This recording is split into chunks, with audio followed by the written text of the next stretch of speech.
live on YouTube right now. All right. So we're going to do some mini birth chart readings.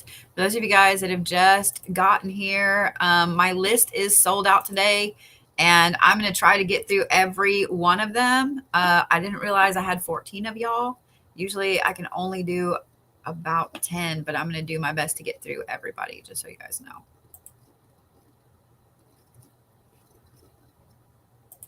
All right, so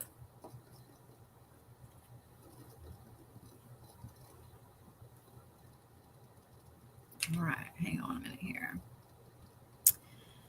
Oh, shit. Okay. It is what it is. It is what it is. So if I'm not pulled one for you, Hope? Nope.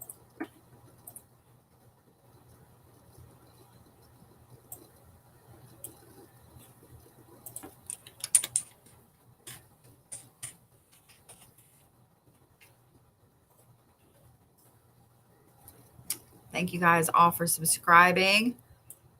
I appreciate it. Joining the team, all of those things.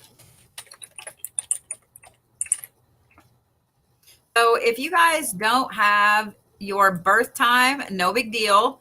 I can do it as an event chart instead of a birth chart. So the only thing that might change would be your ascending. So if I do a birth chart for you, or if anybody does a birth chart for you and you don't know your birth time, make sure that they are doing an event chart for you, because if they're doing a natal chart without your birth time, it's wrong. It's going to be wrong.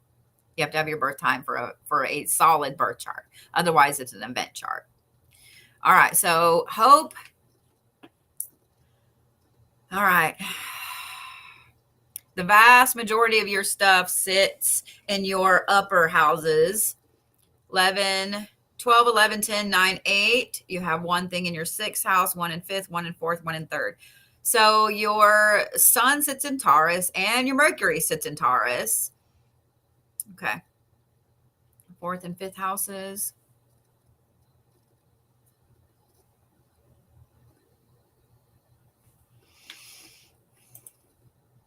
So the first thing I wanted to look at here is your sun being in Taurus in your fifth house is tied in with a crazy amount of things. 4 different aspects of your path, all in retrograde, are all things that you have to overcome this time. So the first thing we're going to talk about, there's 2 things in your ninth house. One is your Saturn is in retrograde in Virgo. Also in the ninth house is your Pluto in retrograde in Libra. This means that you have a lot of things karmically that you have to overcome in this life, in this path. I'm going to look in a minute at what your Saturn is tied to. But having your Pluto in retrograde in Libra means that you're always feeling out of balance with yourself. You're always feeling like either you don't look good enough or you look too good. You're just not, you know what I mean? Back and forth. You kind of go back and forth with all of these things. You also have your Neptune and your Uranus both in retrograde. Uranus is in your 11th house, and that is in Scorpio. Your 11th house is kind of your social standing, your hopes, your dreams, etc.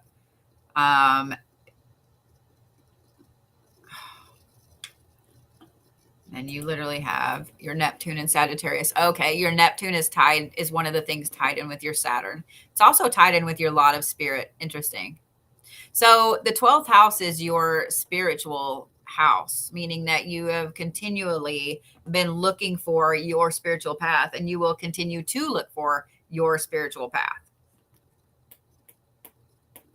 That's also tied in with your moon, which is in your 3rd house, which is your inner child. So that tells me that you had a lot of times as a child where you didn't feel like, A, you had control of your path, and B, you were being listened to. So let me see what's tied in with your Saturn. So your Saturn is not only tied in with your sun, but it's tied in with your Mercury, meaning finding your voice is something that you have had to overcome in this life. Your Saturn's also tied in with your moon, meaning that there is a fuck ton of shadow work that you have to do in this life. It's also tied in with your Neptune and your Mercury. And your Uranus, excuse me. It's also tied in with your lot of spirit, which is in the 10th house, which is your career and moving forward. That's a lot of shit. That's a lot of shit to overcome, Hope. The good thing is your lot of spirit, the only things that are in retrograde that are tied with your Saturn are your Neptune and your Uranus. Everything else is good. It's right. So, but that's a lot. That's a lot. So here's what I'm going to say about this, because this tells me that you're always going to feel like you're on the wrong path. You just are, because of that Neptune being in retrograde in your 12th house. It's also in Sagittarius, which is a really dramatic, fiery sign, not as dramatic as Leo, but a pretty on point, go, go, go type of fire sign. It's all or nothing. So you either feel like you're on your path or you don't. So here's the thing. When Neptune is in retrograde, you actually feel like you're on the right path. You really feel like you're on the right path, because when you were born, it was in retrograde. When Saturn is in retrograde, you feel great. You feel like you're doing the things you need to be doing. This is why some people are like, well, Mercury retrograde doesn't bother me. Probably it was in retrograde when you were born. If there's a retrograde that pops up that doesn't seem to bother you, in fact, you seem to be like on point with it, probably it was in retrograde when you were born. The other thing is, if you have been dealing with retrogrades and you know how to handle them and you know how to shift your thinking, they don't bother you either. Like Mercury retrograde is actually really good for me. I actually really like Mercury retrograde because I know how to handle it. But being that your Mercury is in Taurus, you have a lot of, let me look at what that's tied to. Ew. Not only is that tied to your Saturn, it's also tied to your Uranus, which is in your 11th house, meaning that you're always kind of searching to try and figure out where you belong in society. So you never feel like you're on the right path. You never feel like you belong, and you never feel like you look good enough.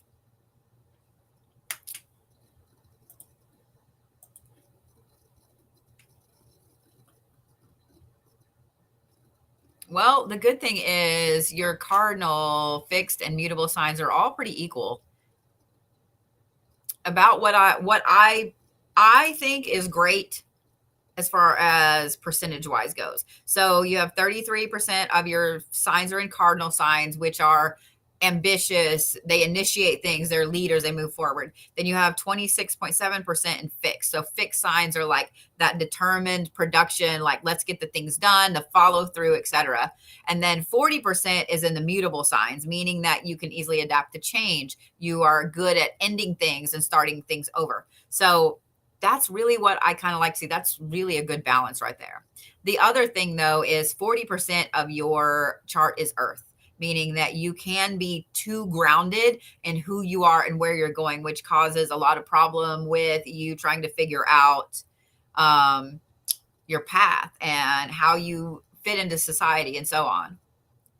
20% is air, 26% is water. So you have a little bit more emotion than you do paying attention to your processing that information, but it also means that your intuition is a little stronger than the logical part. So that's good. But you only have like 13% is fire, meaning that you have a problem with your drive, that you lose it.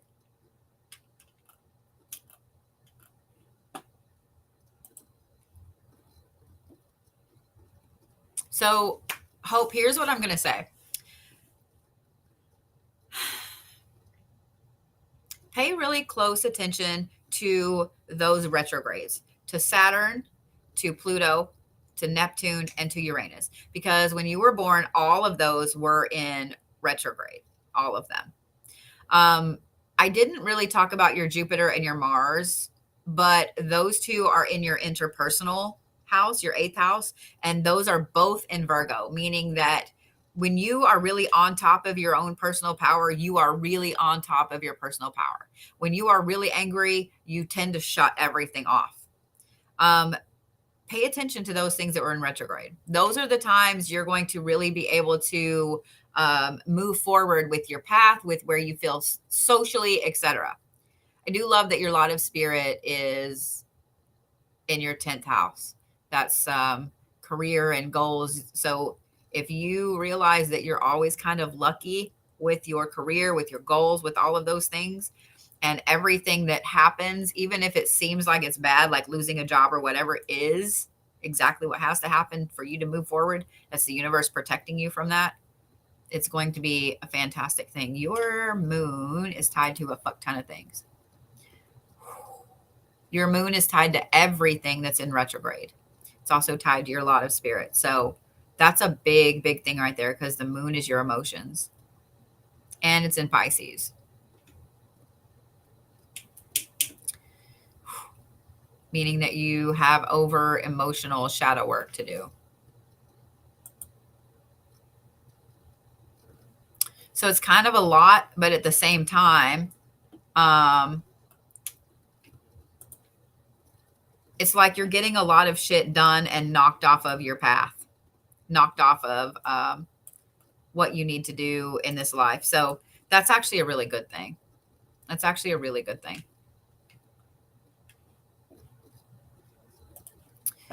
So I'm not going to chat too much because I'm going to try to get through all of these that I can today. Just so you guys know.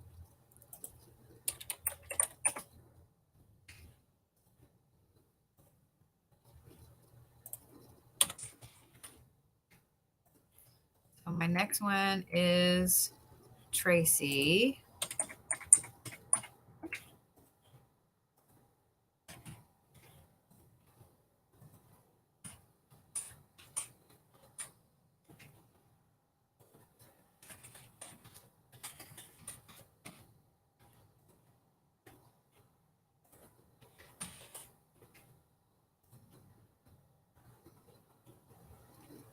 Ooh, that's a lot tied there.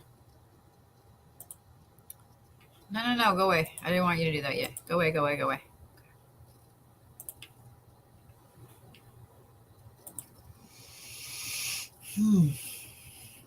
All right, Miss Tracy, you got a lot of shit going on. You got a lot of things that are square and a lot of things that are triangular with each other. First of all, the very first thing that caught me is that your moon is in Leo in your 12th house. And that thing is tied to a lot of shit. It's tied to every other fire sign. Of course it is. Of course it is. You are not a fun person to argue with, because your emotions being in Leo mean that you tend to be over dramatic when something emotional happens.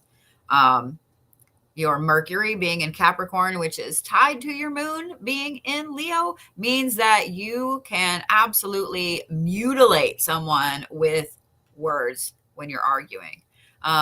Then you have your moon tied to your lot of spirit, which is in Aries, meaning that when you're emotionally driven, as far as your spiritual path goes, you can bust forward. So that's actually a good thing. Having that moon in Leo in that 12th house and tied to your lot of spirit tells me that you make massive leaps forward whenever you have some kind of emotional breakthrough, emotional happening. So if you have a traumatic event, it really shoves you into a dark night of the soul, like super hardcore.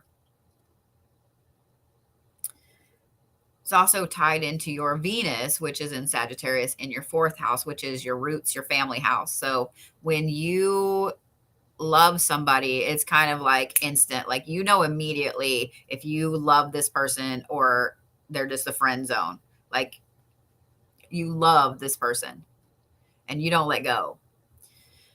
In fact, having your Venus in Sagittarius tells me that you love this person so deeply that they can run all over you, and you kind of let them, because that Leo aspect, being in, having your moon in Leo, You go from feeling like you are the best to never being good enough. And you like back, forth, back, forth. So that right there tells me that, you kind of let people just completely swing you around like a rag doll when you're in love with them. Your moon is also tied in with both your Uranus and your Neptune as well. Your Neptune is in your third house, which is your inner child. Oh. Well, okay, so let me finish with the Neptune, then we'll go on to the Pluto real quick. So your Neptune is in your third house and it's in Scorpio. So you really overthink a lot of things in your childhood. There's a lot of things that kind of haunt you with that. And the thing I want to talk about really quickly, and then we'll go to the Uranus, is that your Neptune is also tied with your Pluto, and Pluto is in the first house. That's the self. It's also in Virgo. So you are very, very particular about how you look, what you do, how you act, etc. In fact, I find it very interesting that your Neptune is tied in with all your other Earth sign placements. You literally have one of each Earth sign placements, and they're all tied with your Neptune, which is your fantasy, your like when we dream about something, our dream life, our dream house, all those things, that's what that is. And that's in your inner child aspect. So I would bet you have an amazingly vivid imagination.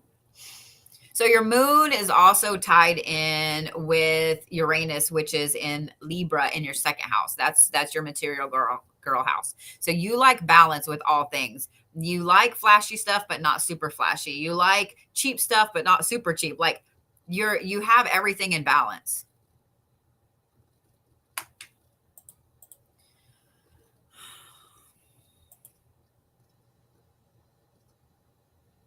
So your sun being in Capricorn is tied in with a couple of different things. One is what we just talked about, your Uranus over there in the second house, but it's also tied in with your Saturn, which was also in retrograde when you were born, in your eighth house, which is your interpersonal relationships. It's also tied in with your Mars, which is in Pisces, meaning when you get mad, you get really, really fucking mad.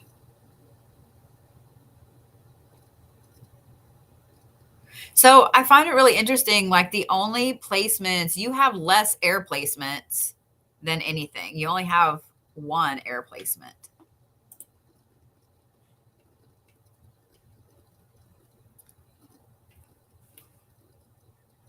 So both your cardinal and your fixed are equal. They're 26.7%, meaning you have the drive to push forward, meaning you have the drive to knuckle down and get everything done. But 46.7% of your chart is mutable signs, meaning that sometimes you like change and chaos just for the sake of change and chaos. So you thrive in change and chaos, but a lot of times instead of knuckling down and moving forward, you change just so you don't have to knuckle down. So you don't have to lead, you just change. Well, I'll just change this. So a lot of times things fall to the wayside because you just change instead of finishing it. I feel that on a deep level. So with your elements, 33.3% of your chart is Earth, meaning that you get too grounded, too logical in things. But the problem is, like I said, you only have one air placement. And that's only like 13% of your chart. And that is how you process information and share ideas. So you get too grounded and you don't want to share ideas. You don't want to process information. Like that tells me you're really stubborn, by the way. But 26.7 both in your water and your fire. Water is your gut feeling, your intuition, your emotion, your sensitivities, and fire is that drive and that enthusiasm. So those two are in good balance. It's just your earth and your air. So you tend to be too grounded at times. When you get too grounded, it means that you refuse to share. It's almost like you hermit.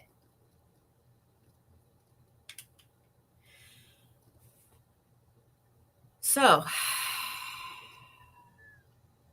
to help you kind of get ungrounded a little bit, you need to connect with air. You need to connect with air. There are a lot of amazing herbs, stones, etc. that you can use to connect with air. Having a lot of sunlight will help. Having windows open, even if it's just letting the sunlight in while it's hot or cold, going outside, getting some fresh air, etc. All of those things are great ways to connect back with air, and learning how to process and share ideas. Hang on, let me see something real quick. Oh, yeah, because your Mercury is in Capricorn. And if I remember right, it's tied into your Saturn. Yep. So communication and processing everything intellectually and wordsing it out is something you have to overcome in this life.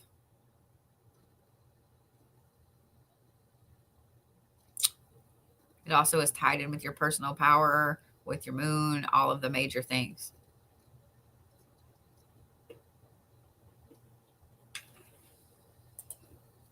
Okay.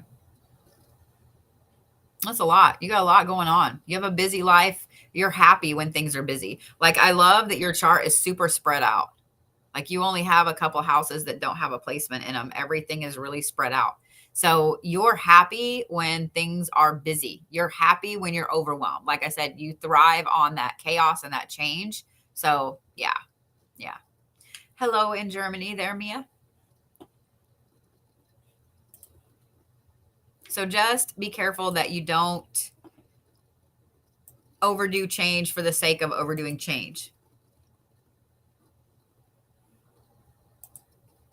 All right. Myra, you're next, sugar.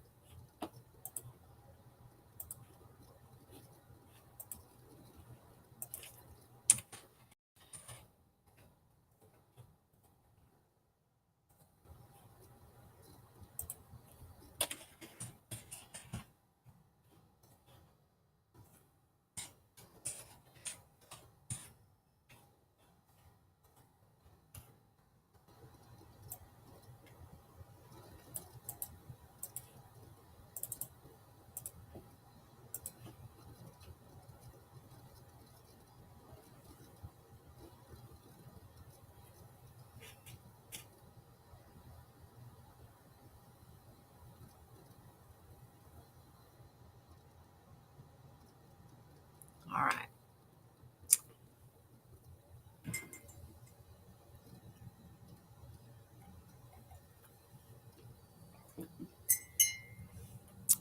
All right, Miss Myra.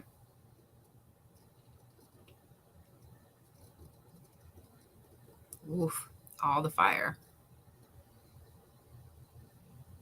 You have 4 Sagittarius placements. 4.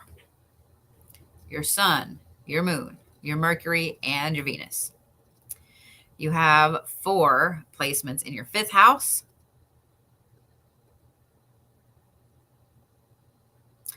Okay. So that, aside from the 4 Sagittarius placements, the other thing that caught my eye here is your lot of spirit, because it's in Cancer in the 12th house. So the 12th house is your spiritual house. I love that it's in Cancer because Cancer is a very whimsical water sign. You're really, really in tune with your emotions, with your intuition. Having your lot of spirit in your 12th house, I would bet that you are so fucking empathic you can't stand yourself. The only other thing that your lot of spirit is tied into is your Venus, which is in Sagittarius in your 5th house. So, oh God, Sweet Pea, you are an amazing matchmaker. You are an amazing matchmaker.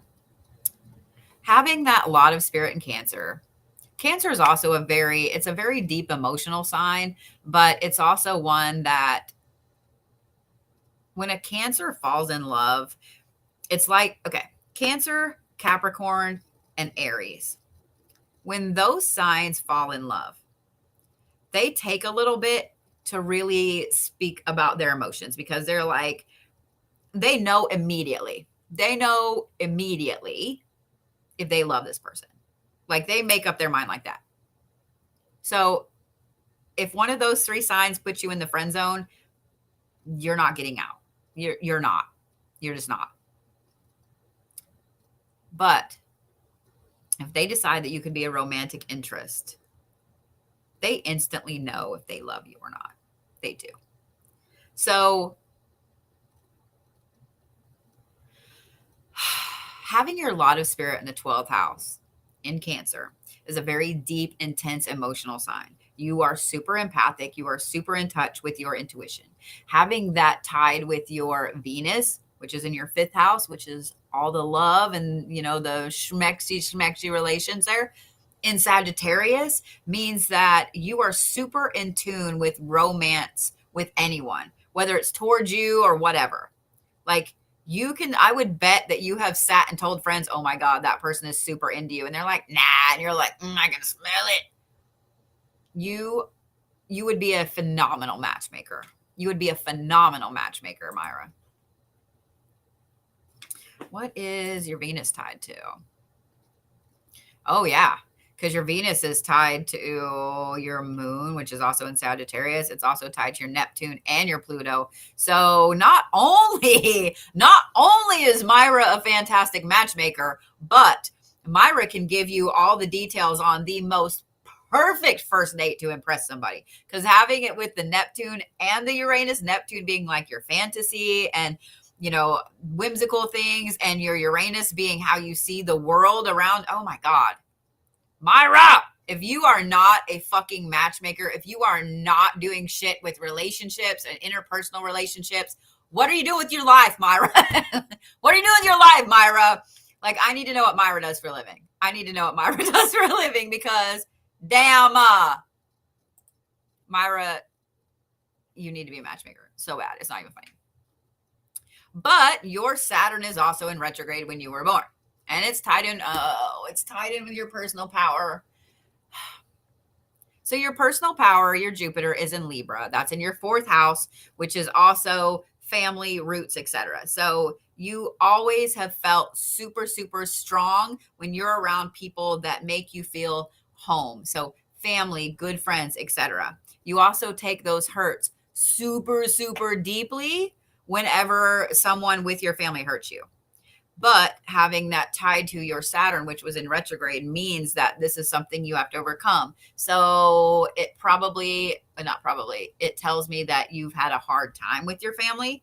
I would not be surprised to know you don't have a lot of close family, even though it's super important to you. And it's like the further away you get from this family, the more important it becomes. The more important it becomes. Your Saturn is also tied in with your Sun and your Mercury. Both of those are in Sagittarius. So you, a lot of times, don't feel like yourself. In fact, I would bet you've read the thing for Sagittarius repeatedly and been like, I don't know that that's really me. You also have a hard time wordsing your words, especially when it comes to you moving forward in your career, because your 10th house is your career. All right, let's look at something else here.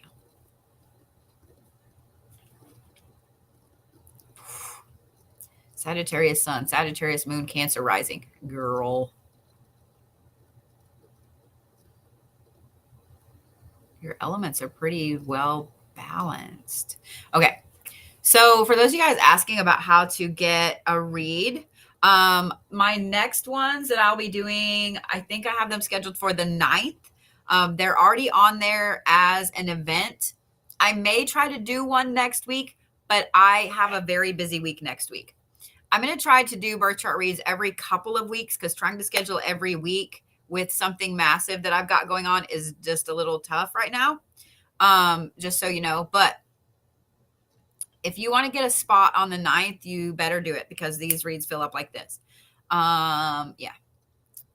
So, Myra, let's talk about your qualities and your elements. So, almost half of your damn chart is cardinal signs. 46.7%. That's almost half of your chart being cardinal signs. You also have the biggest part of your elements is fire, and that's 33% of your chart. Those two things right there are all about pushing forward, rushing forward. Like, you have so many amazing, girl, you are such a good goddamn matchmaker. Myra, I need to know what Myra does for a living. So if Myra comes on here, Myra, I need you to message me. I need to know what you do for a living, because you are an idea person. You have ideas like this. Like, you can't stand yourself. You have so many damn ideas.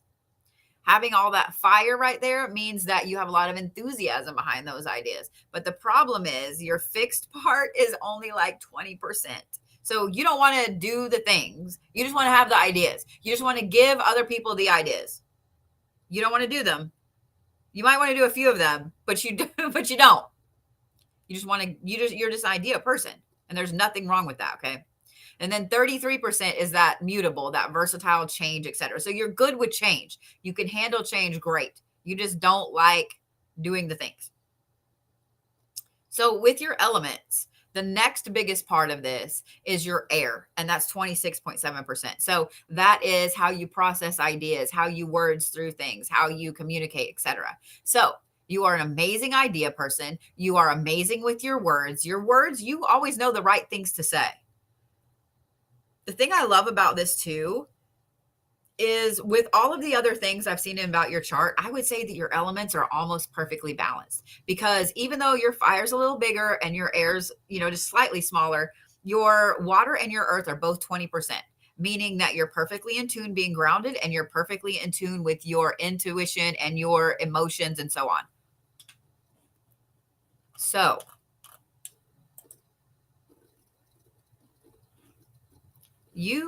and here's what's funny. I keep coming back to this matchmaker thing. I keep coming back to the idea thing to careers, because I feel like it's the main thing that's bothering you right now. And with your Saturn being in retrograde up there when you were born in your 10th house, which is your your career house. I'm going to answer that question about the ascending. Hang on. That's where you need it the most. That's where you need it the most. So you need to take these things and look at where you can shift and change with your career to be happier and to be more successful. Okay. Because that is something you need to overcome in this life, is that right there. So let me answer Megan's question here. Megan said, silly question. Can your ascending be in your 12th house? Mine is, and people argue with me. So your ascending is actually the line between your 12th and first houses. So like Myra's is in Cancer. So wherever that line is, it's not technically a placement. It's just where that line sits between those two. It's whatever zodiac sign it ends up sitting there. So technically it is your first and your 12th house. So your first house is self, it's who you are. And your 12th house is like your spiritual path and so on. So your ascending, being that it sits right there, your ascending is what you put out to the world. So even though Myra, I'm totally using you as an example here. So even though Myra is a Sagittarius, she puts out that she's a Cancer. Like so I'll use me as an example as well. I'm a Capricorn, and I have like all the Capricorn placements, but my ascending is Libra. So I put out Libra, and I love balance. Everything has to be balanced. And I argue with my Capricorn self a lot. But I mean, technically, both of those are right. Yes, technically it is in your 12th house, and then technically it's not. Does that make sense? So when you guys look at the wheel, and it has, all the houses that go around, and it has the four big lines, the 4 big points, the one over here between the 12th and the 1st, that's how you tell where your ascending is. Whatever zodiac sign that is, that's your ascending. So yeah. So technically you're both right, if that makes sense. But yeah, your ascending is what you put out to the world. So you can have somebody that is like a Virgo or a Capricorn like me, and then have like a fire sign or a water or air or something, and they seem like two separate people. So if you guys, okay, you see me online here on YouTube, on TikTok, and in person at events and stuff, and I'm on, right? Like my Libra self is out in the front.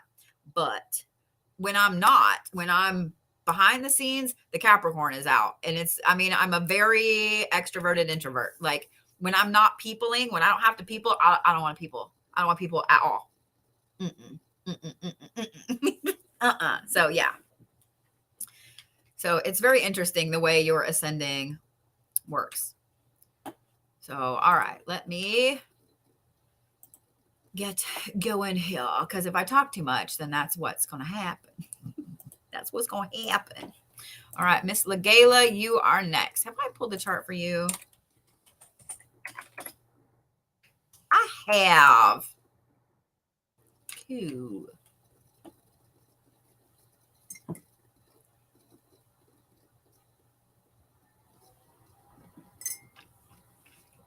All right.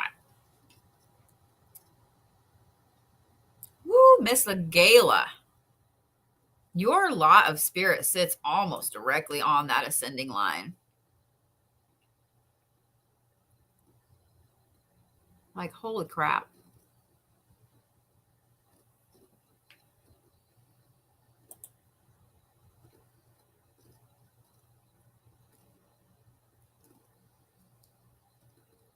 I mean, it's just barely in your 12th house. It's just barely in your 12th house.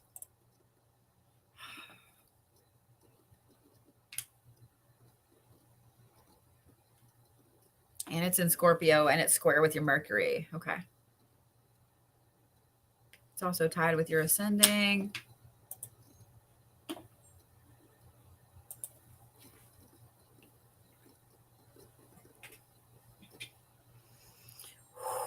Girl. So aside from that, the next thing that caught my eye immediately is your Jupiter was in retrograde when you were born, and it's in Leo, and it's in your 10th house, telling me that you have always struggled with what you want to do for a living, what you want to do when you grow up. It tells me that even when you had a great job that you really liked, you still didn't like it because your personal power in that 10th house. I knew I was going to yawn. Is something that you have to overcome in this life. And being that's in Leo, which is barely over the Virgo line in Leo, it means when you make a decision, especially about money, your career, etc., like that is what's happening, period. That is what's happening. Where is your Mercury? Hang on. Oh, your Mercury was in retrograde when you were born too. So you also have a problem communicating. What's the other thing that I'm finding really interesting, and I didn't notice this right off the bat, and I should have, because you don't have a ton of lines in the middle. Most people have a fair amount of lines. And usually I notice right off the bat if there's a fuck ton of lines or no lines. You only have 8. You only have 8. You only have 8. Like, that's crazy. So you feel really discombobulated a lot.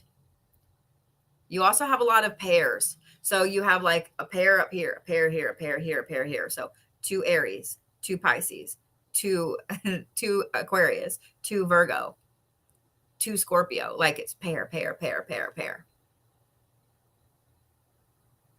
That's really interesting. So you feel discombobulated, but balanced at the same time.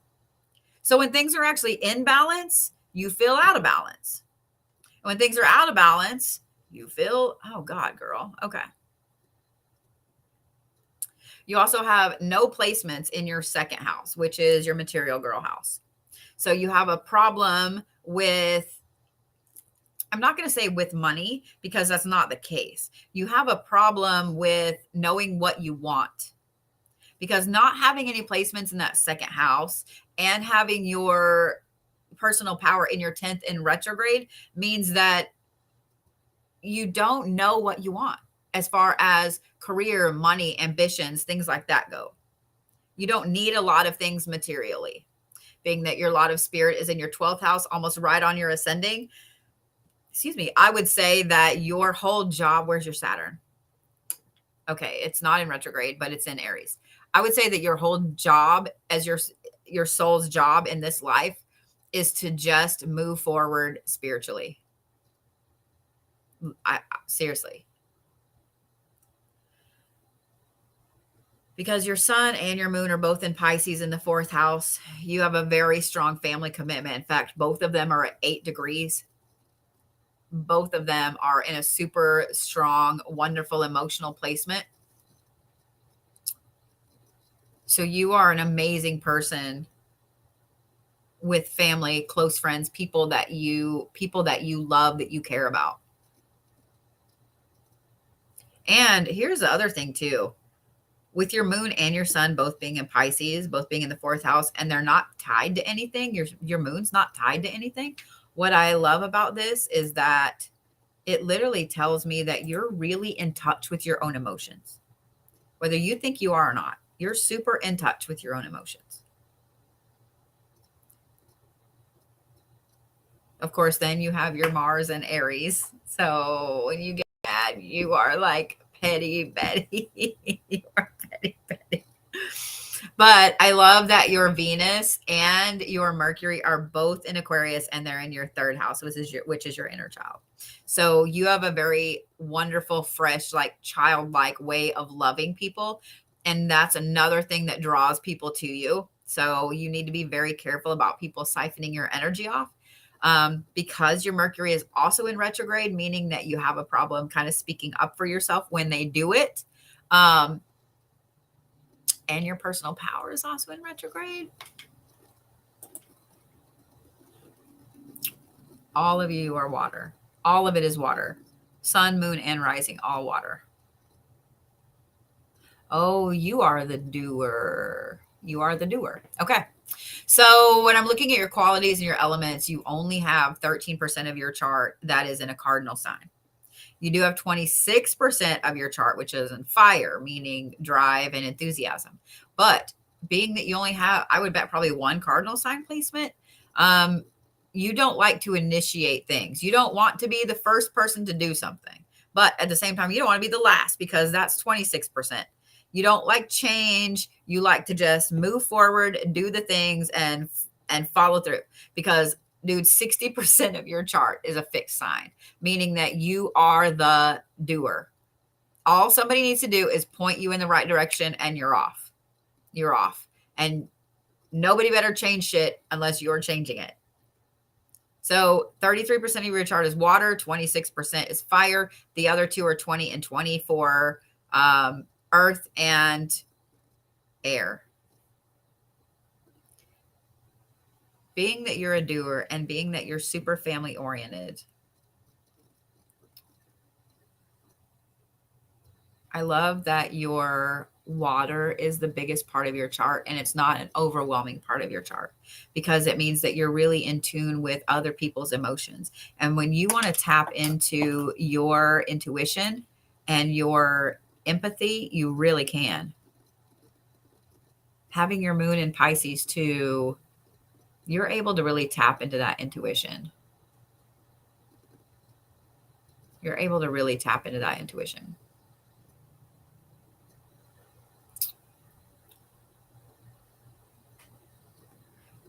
Your Pluto is also in retrograde when you were born in your 11th house, meaning that you don't feel like you ever fit in anywhere socially.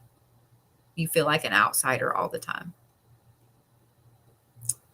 And being in Virgo, you overthink that as well. You're always thinking about why you don't fit in here or there or here or there.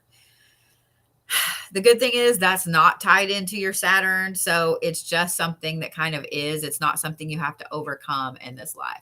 Okay. So I would say don't stress about it, but you're gonna. I love you right back. Yeah. And being a Pisces, Pisces is one of those water signs that really overthinks stuff. Scorpios are more like, let's just move forward and do the things. And Cancers are more really tied in with their intuition and so on, and their emotions. But Pisces they really overthink. They really overthink shit. Not that everybody doesn't overthink, but Pisces is that one water sign that just, yeah. Taurus is the one that overthinks for earth. Aquarius is usually the one that overthinks for air. And Sagittarius is usually the one that overthinks for fire. Yeah. Yeah. So there's not a lot of craziness going on with your chart, except for the fact that you don't have a lot of things in the middle. You don't have a lot of lines. You don't have a lot of interconnectivity. And what you do have, the vast majority of it is square. The signs are square with each other, which means they're working in tandem. They're working how they should. So I'm going to say this. Don't be so hard on you, because this life, that what you've got right now is more just kind of figuring a couple of things out and just moving forward on your own spiritual path. That's your soul's main goal in this life. Everything else is just kind of duality. It's kind of balance. So yeah, I wouldn't stress about things too much. Okay? I wouldn't stress about things too much. So yeah. All right. Kristie Womack. Have I pulled a chart for you? Let's see here.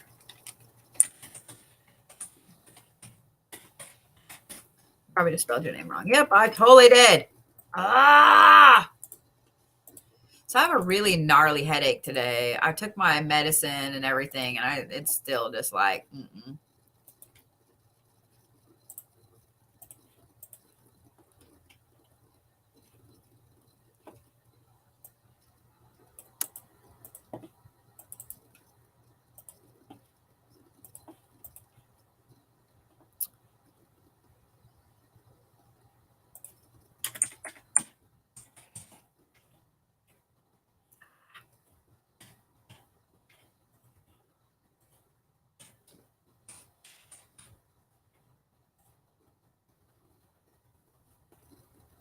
Ooh, look at you and your crazy pretty little lines there. You have no placements in your 4th, 5th, or 6th house. So you have a problem relating to family. Okay. So you have a problem relating to family. Having no placements in your 4th, 5th, and 6th house means that you don't have a lot of really strong family ties. But what I do love, though, is that you have 3 Taurus placements, your Sun, your Jupiter, and your Mercury, all in the 8th house, which is a lot of interpersonal things. So even though you don't have a lot of strong family ties, you have very strong interpersonal relationships.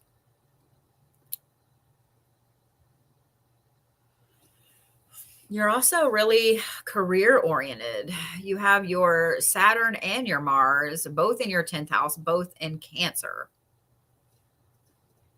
So you really, really have a lot of drive and a lot of push forward. Your moon's in Aries. Venus is in Aries, meaning that you love super hard. You are the person that tends to smother people sometimes.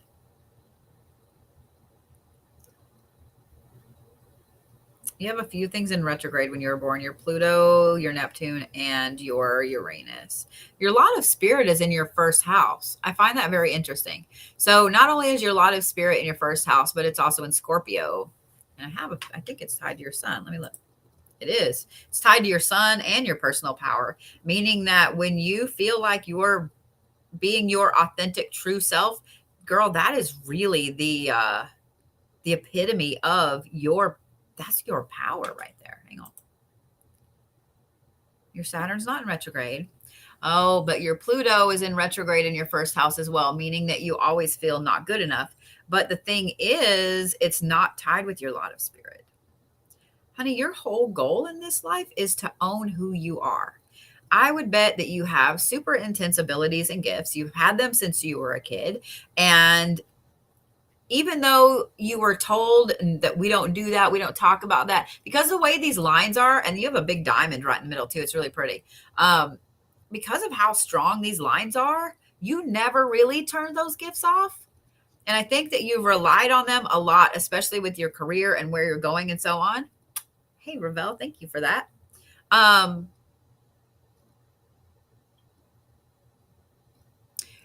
When you can be your true, authentic self, you're a powerhouse.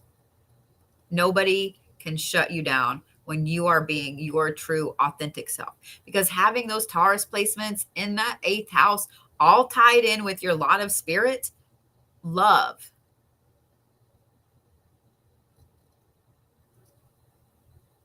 You absolutely need to be that witch in the woods. You absolutely need to be that witch in the woods. I'm just saying, like, you are so talented and so skilled with your gifts that it's unreal. And if you would just realize that and own that, there's no stopping you. There is no stopping you in moving forward, especially since you have your Saturn and your Mars in that 10th house.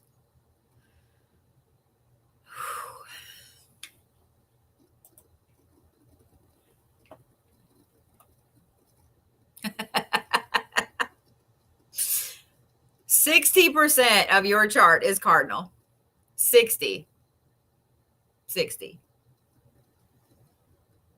Only 33% is fixed, and only 6% is mutable.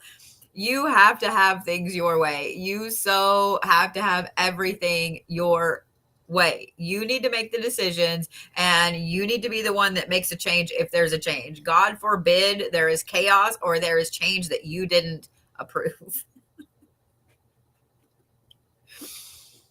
You are also a crazy idea person.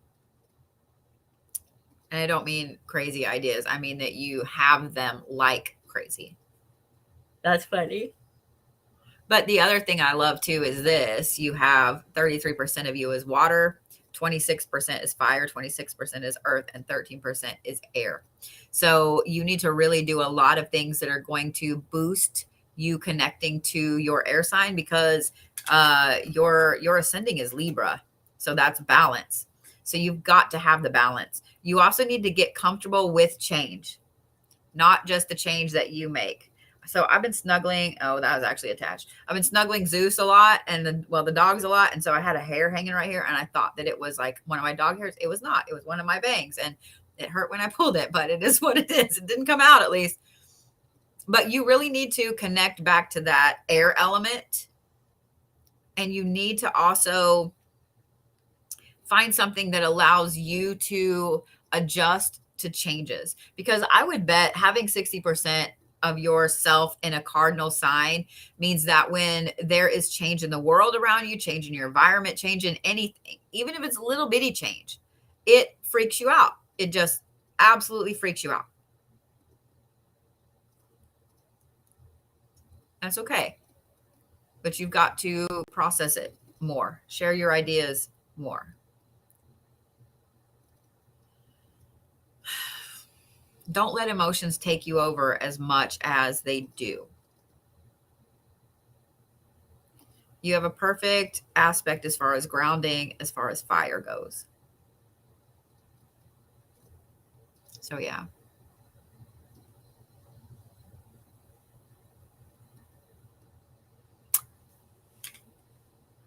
What I would say is let people make changes for you, because being uncomfortable with change means that you don't let people make changes for you. When you let people make changes for you and you step into that fear aspect of it, it's going to help you overcome that. Okay?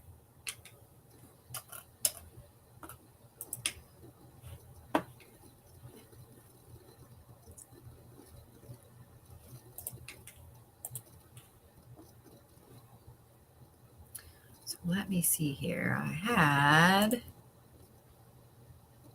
we go. I'm going to pull my chat up.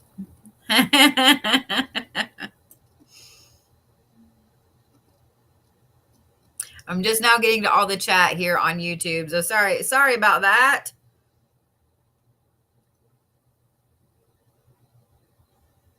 Yeah, don't put your birth time or anything like that in any kind of chat, guys. You don't want people getting a hold of that. Okay? You don't want people getting a hold of that. All right.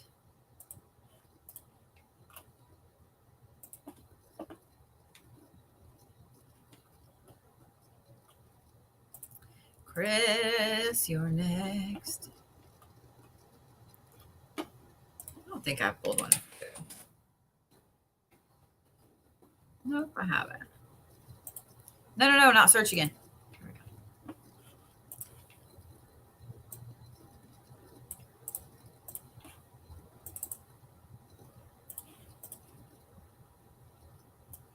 go. North Dakota.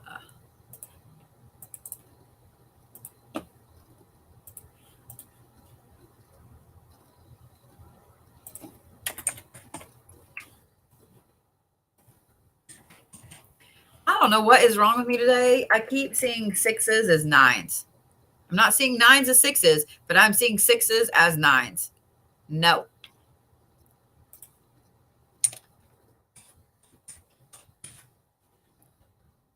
So one of the weird things about synesthesia, and I've actually, one of the things I love about TikTok is that I have met a whole bunch of other synesthetes, and I've met people on Reddit as well.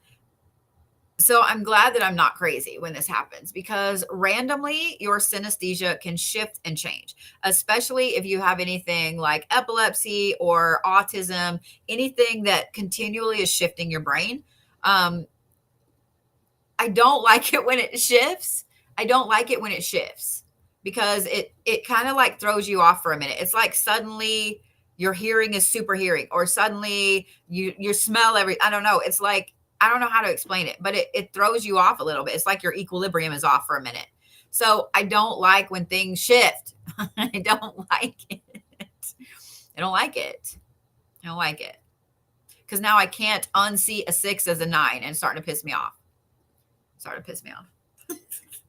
Starting to piss me off. No, ma'am. All right. Sorry.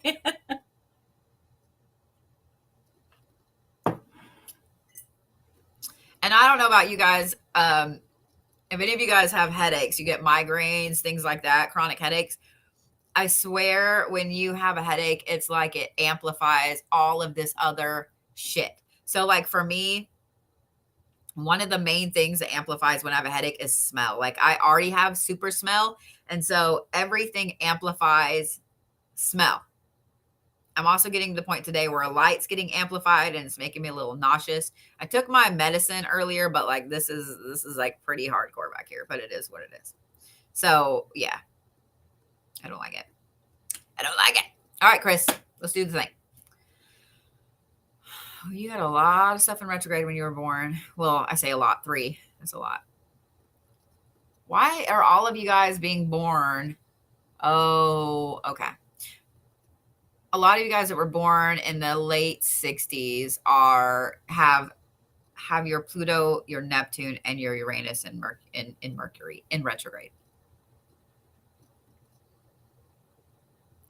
So you have a lot of things tied in with your Saturn in your 5th house.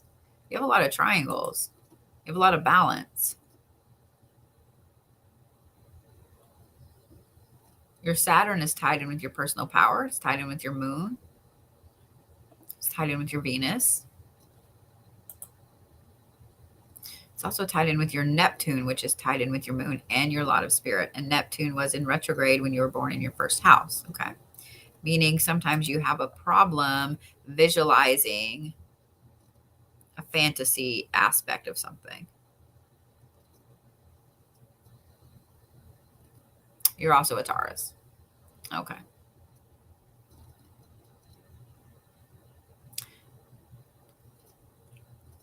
So you have 4 earth sign placements. You have a lot of earth. You have 4 water placements. You only have 1 air. Okay. Okay.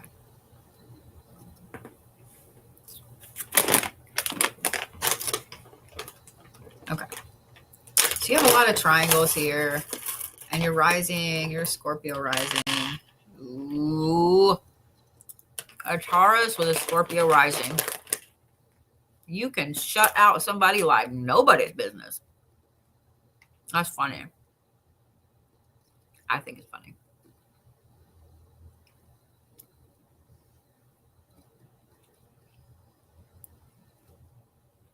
So one of the other things that caught my eye really quickly, you really wear your heart on your sleeve. Your Venus is in Pisces, which is overthinking and very emotional. It's tied into your moon, which is in Saturn. It's also tied into your Pluto. Pluto is your appearance. And Pluto was in retrograde when you were born and in Virgo, meaning you overthink every little aspect of your appearance, especially in social groups. It's also tied to your Neptune in your first house.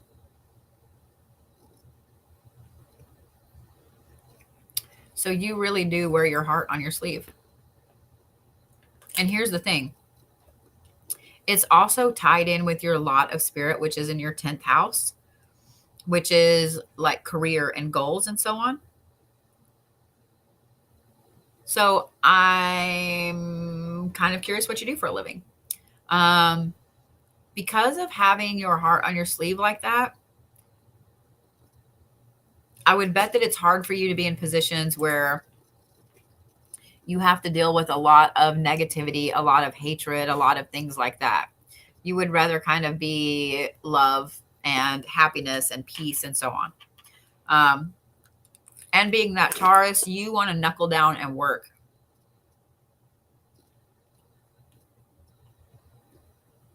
But your Mercury is in Aries, so that's a good thing. I do like that your personal power is in Gemini in the 8th house. So, medical billing. Okay. So you don't have to people a lot.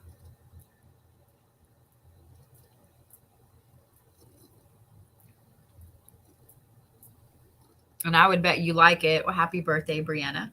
I would bet you like it when you come in and you have a stack of work that is just a crazy amount of work, because you know you could just knuckle down and do it. Being a Taurus, you need to be able to physically see things done. Let me look at your placements over here.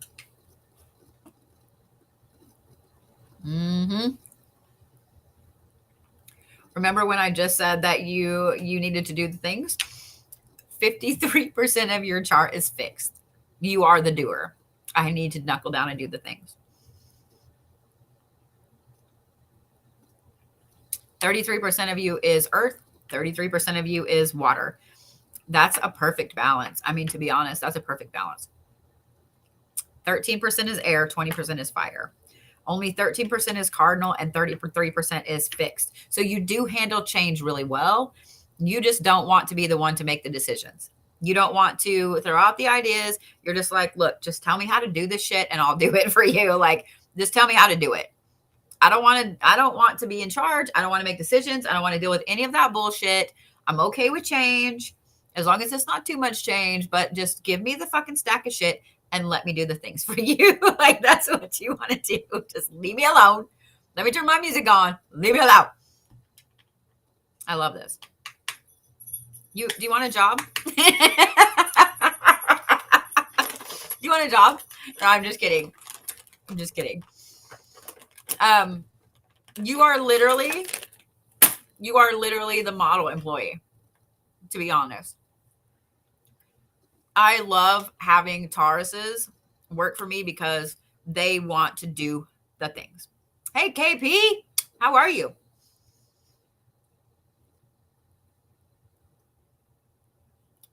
You are always going to come in and knuckle down and work, and you're going to feel bad if you don't get your workload done.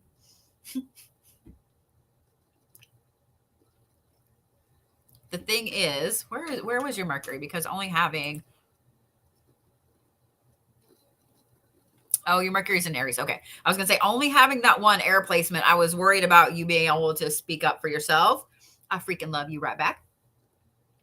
But having your Mercury in Aries, you don't have any problem speaking up for yourself. And it's not tied with anything. It's not tied with anything.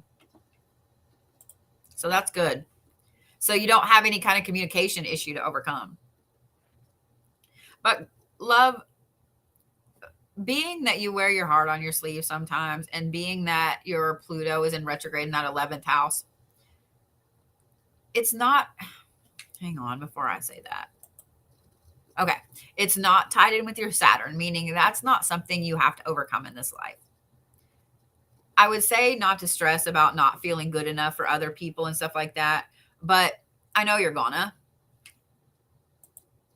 We all do. People that say, the ones that are more adamant that they don't, usually care more than anybody else.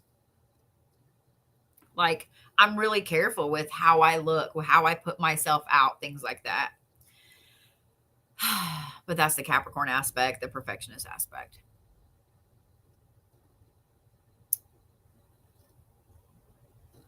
I would say that you've got a pretty good handle on life, even if you don't feel like you do. Thank you, Belle. I appreciate that. I think you have an amazing handle on life. And being that most of your chart is that fixed sign, even when something does change, even when something does go wrong or whatever, you're just like, okay, let me shift and let me do this thing. Like, you're really an amazing person to have on someone's team. I do hate that you have no placements in your fourth house, because it means you have a problem kind of tying yourself down as far as like family goes. So I would bet that even if you do have a ton of family, you're not super close to all of them. Even if you do have a big tight knit family, you're not super close to them because you have other things that you're doing. You have other things to accomplish. So yeah, let me look at this one more time. Good job. The reason that I say that you have a good handle on life is because your personal power, your Jupiter is in Gemini. It's in your interpersonal house up there. It's tied in with your Saturn, which is in Pisces. Those two signs get along really, really well because like they mirror each other really well, because Geminis tend to overthink. They see the duality, they see everything. And Pisces are the same way. They tend to overthink and they see everything. Excuse me. One is just more logical and one is more emotional. And so that balances each other out. And then you have all of those earth placements. Like, honey, I think you're doing fantastic. And I don't think you even realize. I don't even think you realize. Maybe you just needed somebody to tell you. Maybe you just needed somebody to tell you. But I don't see that you have any massive, major things to overcome except that Pluto being in retrograde. So don't tell anybody else, but you're way better off than most people are. Don't tell anybody. That's just between you and me, okay? Don't tell anybody. So, yeah.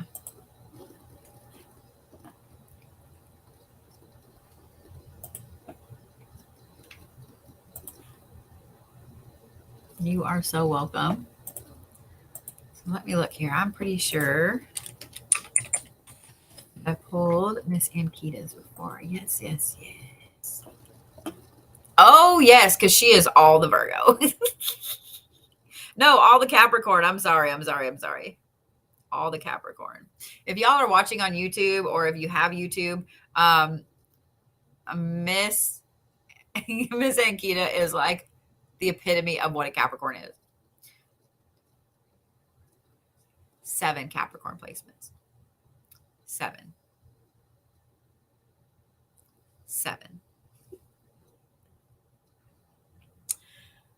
And she's an Aquarius.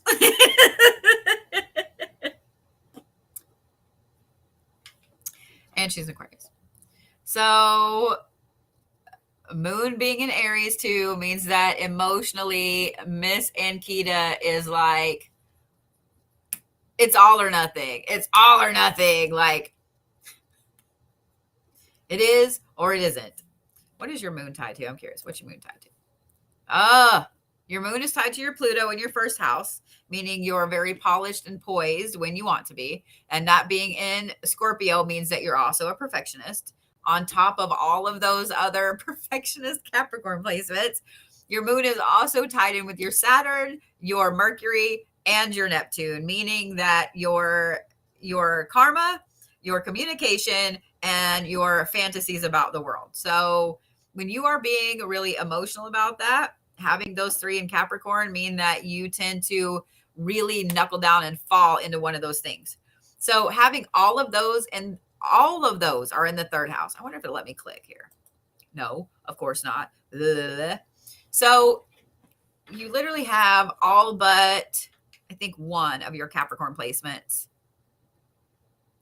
Yeah, 1. Because that one's in the 4th house. Okay. No, it's not. It's in the third house. Girl, every one of your damn Capricorn placements are in your I thought that where that sat, it was in your fourth house. No, every single one of those is in your third house. That is your inner child house. That's your inner child house. The only things that are not in your third house are your sun, your moon, your Jupiter, and your Pluto. Everything else is stacked in that third house. Your fourth house being in Aquarius tells me that you really, really personally value family and friends on a very, very deep level. Yep, because that's also tied in with your first house. But your Venus is in retrograde when you were born, meaning that you have a hard time giving your heart to somebody. You have a hard time loving. You have a hard time with relationships.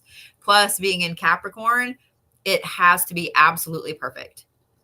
Like you refuse to give any part of yourself to somebody that is not absolutely perfect for you. So you have a really hard time with relationships. So anybody that has their Venus in Capricorn, anybody that has a lot of Capricorn placements, and those of you guys that are just a Capricorn, you're gonna have a hard time with love relationships, unfortunately. Capricorns are the epitome of the perfectionist. Any part of you that is in Capricorn, that part has to be perfect or it's wrong. Like there is no in between. It's perfect or it's wrong. There's no, it's good enough. No. It's perfect or it's wrong. So with Ankita, her Mars is there, meaning her drive and her anger and so on. So her drive has to be perfect and she has to know exactly where she's going or it's wrong. Her lot of spirit is there in that third house, which we're going to talk about that one in a minute. But her Pluto and her Neptune is there, meaning that when she fantasizes about where she wants to go in life, or, you know, as a kid, you know, her dream house and things like that, she overthought every aspect of that. It had to be absolutely this massive, perfect castle. And if it didn't seem to fit in some little areas, hey, Miss Joy, thank you for that. If it didn't seem to fit in one perfect little area, she scrapped the whole plan and started over. Scrapped the whole plan and started over. Her Mercury is there, meaning that she has to be very polished with her words. And if she feels like she is unpolished with her words, then she probably over apologized for herself. Like, oh my God, I'm so sorry. I'm so sorry. But the thing is, having and this goes for any of y'all that have a Mercury in Capricorn, you're going to come across as very harsh or very intimidating sometimes because of the way you communicate. Communication is massively important to a Capricorn or to someone that has a Capricorn placement in Mercury. The Mercury is in a Capricorn placement. In fact, if you have someone in your life that has a Mercury placement in Capricorn, know that you better be communicating with them every fucking second that they need you to communicate with them. And they're not they are over communicators, but they're okay with no communication for a while as long as they know what's going on. So don't just disappear on a Capricorn, and don't just disappear on somebody that has a Capricorn placement in their Mercury. Their Mercury is in a Capricorn placement, because the communication is one of the utmost importance to them. Your Saturn is also in the third house in Capricorn, meaning that karmically, what is that tied to? Hang on. It's tied to your moon, and it's also tied to your Pluto. Okay. What is this one tied to? Hold on. I was going to talk a little bit about your Saturn, but it's already tied into like your moon and your Pluto, which we already kind of talked about. So those are just things that you have to overcome. But then I got to looking, I thought at first it was tied into your Jupiter, which is your personal power, and that's in retrograde. And it's like in your philosophical house. So the fact that your Jupiter is in your philosophical house in Cancer means that you tend to really, really fall down the rabbit hole as far as some philosophical topics.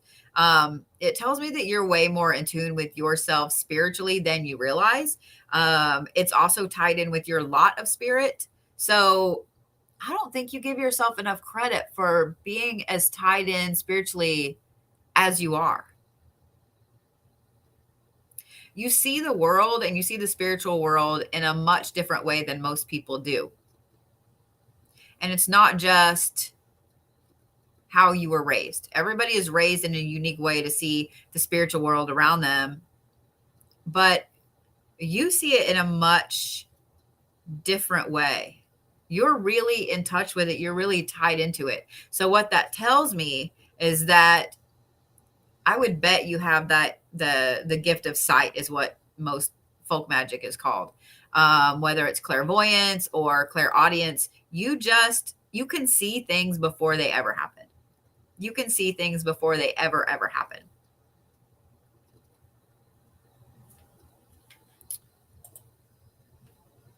But being that your personal power, your Jupiter is in retrograde when you were born, I don't think that you give yourself enough credit for it. I don't think that you trust yourself with it very well, because that moon being in Aries tells me that you're really hard on yourself when you feel like something is wrong.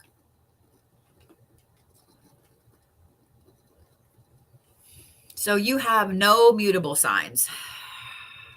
60%, because of all those Capricorn placements, is cardinal signs. Capricorn is a cardinal sign. The other 40% is a fixed sign, meaning that you love to have ideas and you like to change when you can make the change.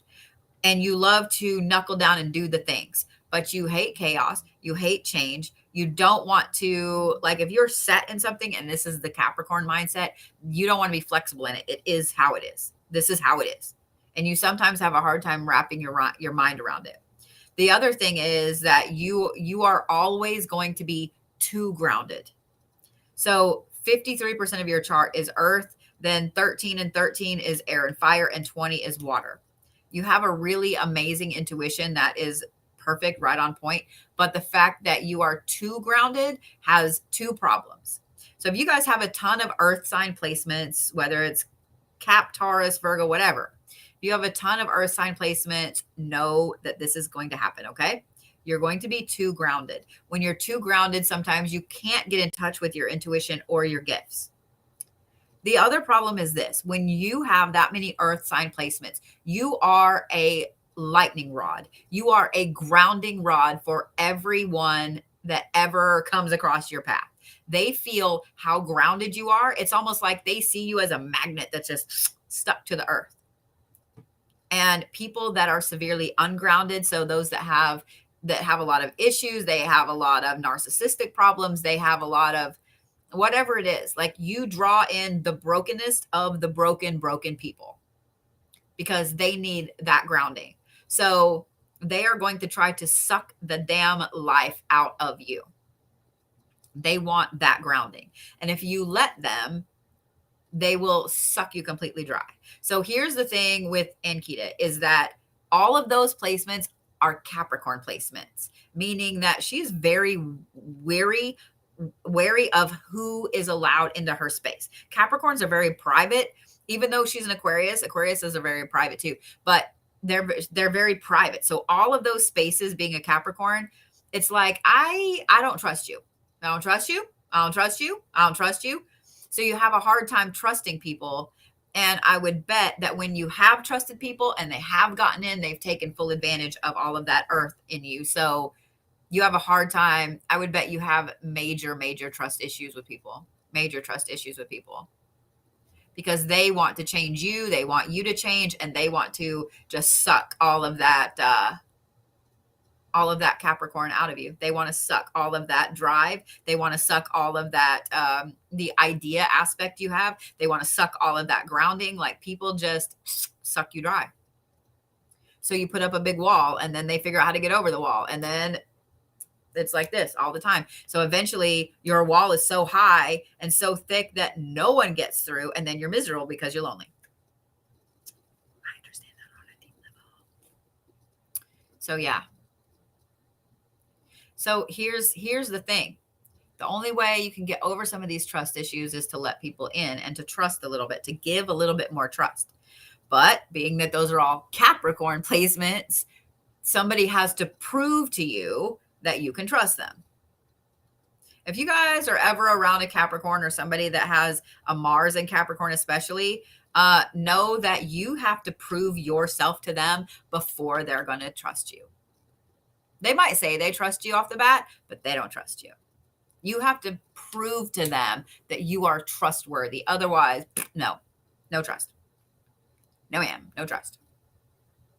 And God forbid you ever break any aspect of that trust with anybody. Capricorn, like a Capricorn sun, or any area of a Capricorn, like fire, Mercury, whatever. Like, okay, so Mercury is a good example. If somebody has a Mercury in Capricorn, communication is a massive thing to them. So if you break communication one time with them, they are never going to trust your communication again. Never. No matter if they say they are, in the back of their head, they're still like, well, that one time you said you were going to do this and you didn't do it. You said you were going to call, you didn't call. You see what I'm saying? Like if you guys can, especially if you have a romantic relationship with someone and you can see their birth chart, if their Mercury is in Capricorn, holy fucking shit, don't you ever break your word. Don't you ever break your word. That is the downfall of your relationship with that person. No, don't you ever break your word. In fact, if you're dating someone who's a Capricorn, don't you ever break your word, because they will hold it against you forever. I'm just saying. I'm just saying what I'm saying. Aries is the same way, and Scorpio is the same way. If you ever break your word, they will not forgive you. Period. End of sentence. Like, mm-mm. Mm-mm. Oh, my t-shirt. So it's a David Bowie quote. It says, "I don't know where I'm going from here, but I promise it won't be boring." It's one of my favorite quotes and shirts. So yeah. All right.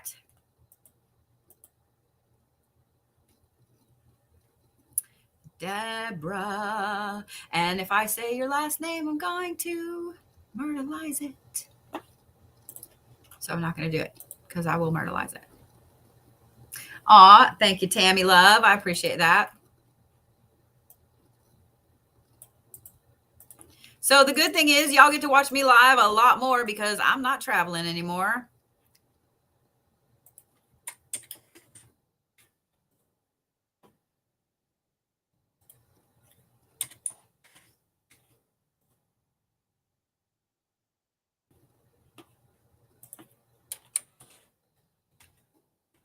One of my best friends lives in Everett, Washington. Oh, damn it. It didn't let me do your birth time because I hit enter because I'm not smart.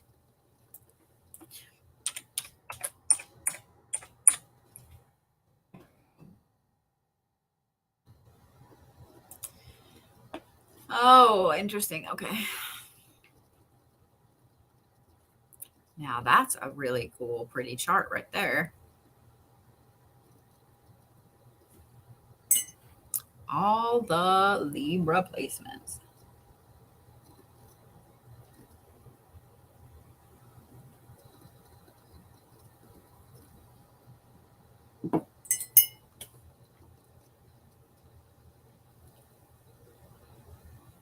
So I saw that Crystal has asked me how long I won't be traveling. I don't know. Not the rest of the year.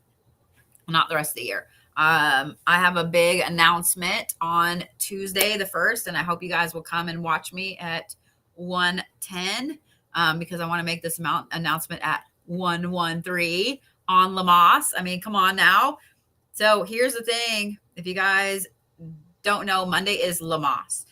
This is the time you give thanks for everything that has come before. You give thanks for the upcoming harvest. And so I have a humongous announcement and something I want to show you guys. And then my lucky number is 113. So I scheduled my live for 1:10. So at 113, I can do this major announcement. And yeah, I'm super stoked about it. I'm super stoked about it. But it means that I have to be here. It means I have to be here. No, I'm not pregnant, y'all. So don't even start that, okay? Just bugger off. So Yeah. So make sure you guys join me on Tuesday. I'm super excited. All right. And I actually have a class scheduled for that night, but I may reschedule it because I would rather do a holiday event with you guys. Not rather do. So the class is Glamour Magic. So if you guys need to know about Glamour Magic, I will probably be rescheduling it either for earlier that evening or maybe, Wednesday or something, because I already have a class I teach on Wednesdays. So I just want to celebrate Lamaze with you guys. I want to celebrate this big thing. I want to celebrate. Yeah, I want to celebrate. So yeah. Yeah. So here's the thing, as Crystal said, y'all don't know anything about my dude. And this is something that I don't date, okay, a lot at all. And so people are crazy. People are crazy. And so even though it's more serious than we've just gone out a few times, I'm a little hesitant to let people know who he is because he's just a normal dude. He's fantastic and awesome, and I absolutely adore him. But he also has kids and things like that. And so I just have to be really, really careful because of that. Yeah. Yeah. I'm also a Capricorn and I'm a little private with my stuff. So, yeah. Yeah. Just so you know. Just so you know. But just so you guys know, he is utterly fantastic and I absolutely adore him. So, yeah. So there's that. All right. Now let's talk about Debra. No more about me. Let's talk about Debra because I'm going to start blushing like an idiot here in a minute. It's a lot of Libra placements in that 9th house there, Debra.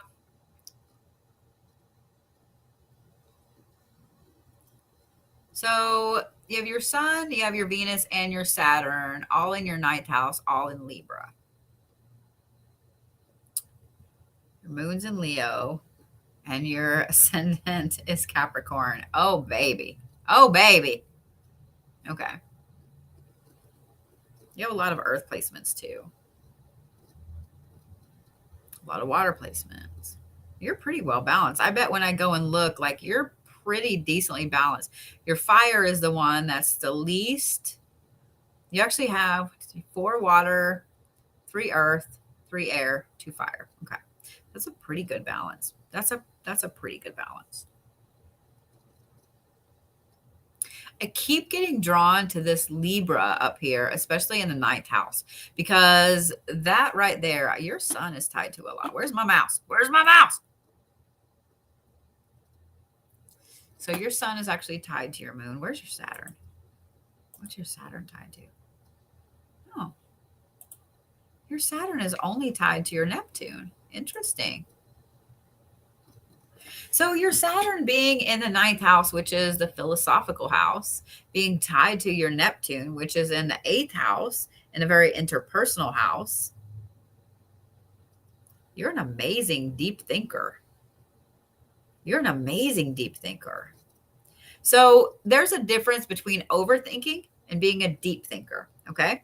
When you overthink, you worry, you have anxiety, etc. When you're a deep thinker, it means you can wrap your head around a lot of things philosophically. So Debra, I would bet when you were younger, people called you an old soul. I bet they still call you an old soul. And I bet soul, I'll bet as a kid, you had a lot of people that were surprised at the things that came out of your mouth, that the way that you looked at the world, the way you thought about things, the way that you presented yourself, etc. I would also bet you've always gotten along with older people. You always had older friends. You didn't get along well with people that were your age or younger, unless they were super younger and you felt like you were mentoring them a little bit.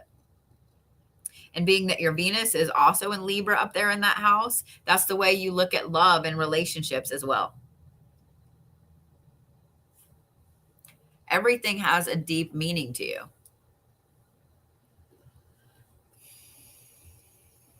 Your lot of spirit is also in your 2nd house in Pisces. It's tied in with your Sun. Then you have your Uranus in your 2nd house as well, and that's in retrograde, tied in with your Sun. Your Mercury is in retrograde. And that one is actually in Virgo. Okay. So when Mercury is in retrograde, that's when your communication is on point. That's when you feel like everything is on point. But you do tend to over communicate during retrograde. And then you tend to kind of shut down when Mercury is normal. So just know that. Just know that when Mercury retrograde comes about, you do tend to like over communicate. Your personal power, your Jupiter is in your 10th house. And it's in Scorpio. That's a massive amount of power right there. It's tied in with it's tied in with your Mars. So when you get mad, you get all the way mad. All the way mad. And then, oh my God, because your Mars is in Virgo and then your moon is in Leo and your moon is also tied in with your Jupiter. Woo! That's like all of it. All of it. So when you get mad or you get emotional, it's a tidal wave for people around you. It's funny. I'm sorry. It's funny. I do love that your Pluto is in your 6th house and it's in Cancer, meaning you've always kind of felt in touch with who you are, how you appear to society, how you appear to other people around you, etc. And it's tied into your sun. So you do take pride in how you look. Okay. Let me look at this. It's so funny. You and I are opposites. You're a Libra with a Capricorn rising. I'm a Capricorn with a Libra rising. Wow, you are just about as balanced as you can be on your qualities. 40% is cardinal, 33% is fixed, and 26.7% is mutable. I mean, that's pretty balanced. It means that you have no problem being the leader, but you also have no problem doing the hard work, and you also have no problem with change. You'd much rather be the one that initiates things, the one that goes first, though you move on quickly, you can cut ties and move on, but you have no problem doing all the other things as well. Now with your elements, that's a little different because 40% is water. And like I said, your fire is the one that's like lower. Okay. 40% is water, 20% is earth, 26% is earth, 20% is air, and then only 13% is fire. So you can be a little oversensitive about certain things. And I'm going to go back and look at that here in a minute. You can be a little oversensitive about certain things. And you also you are super in touch with your intuition too. And having a decent earth size placement, you trust it pretty decently. You just don't words it correctly sometimes to people when they're like, why are you doing that? And you're like, well, I just feel like I need to. Okay, hang on a minute.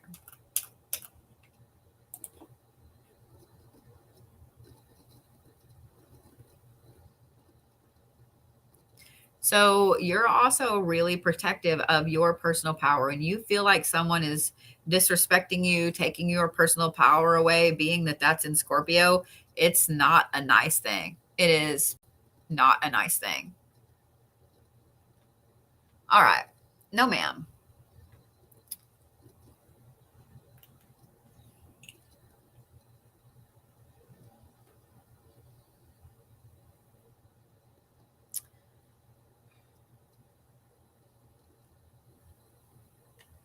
I love when y'all come into someone else's live and do that shit because it gives me the chance to screenshot and it gives me the chance to block you. And I mean, I don't know if you guys don't know what I do for a living, but I mean, it is what it is.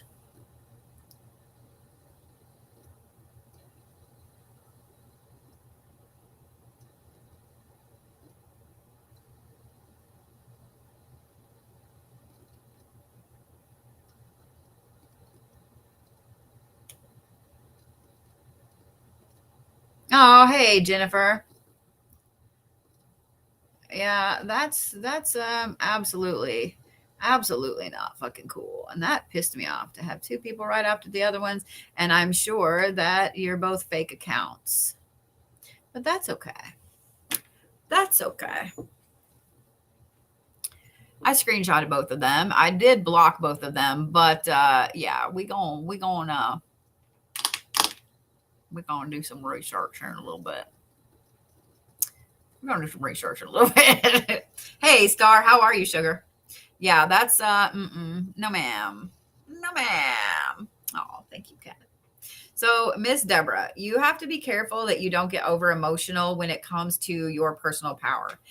Being that your Mars and your Mars is tied in with your Jupiter, which is your personal power, and your Mars being in Virgo means that if you get over emotional about your personal power, you have a Scorpio and a Virgo placement there, you will absolutely burn the world down. You will absolutely burn the world down if somebody threatens your personal power. So just be really, really careful with that and don't allow that to get too out of control, because that balance part of you will make you swing back the other way. So what I would bet is if you get mad at somebody, then you tend to get overly mad, overreact, and then you swing back the other way later and you're like, I'm sorry, I overreacted. And then it kind of has the opposite effect, so that instead of them not doing the thing again, they're like, she's going to forgive me, so I can just redo it. So yeah, be really careful. Be really careful with that. Okay. You have a really pretty chart. You have really pretty lines and stuff in the middle. There's a lot of things enter back and forth. So yeah, the last quarter moon is where you feel the most comfortable too. Just letting you know. Just letting you know.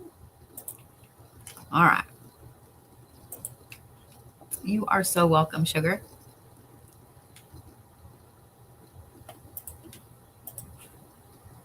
All right. Brianna Bartlett.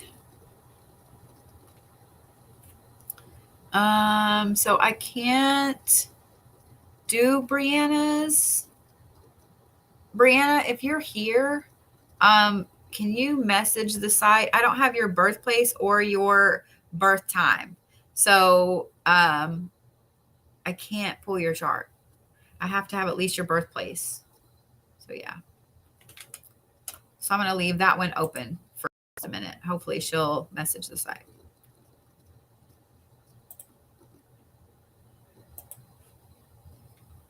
All right. Miss Marva. I've pulled Marva's chart before.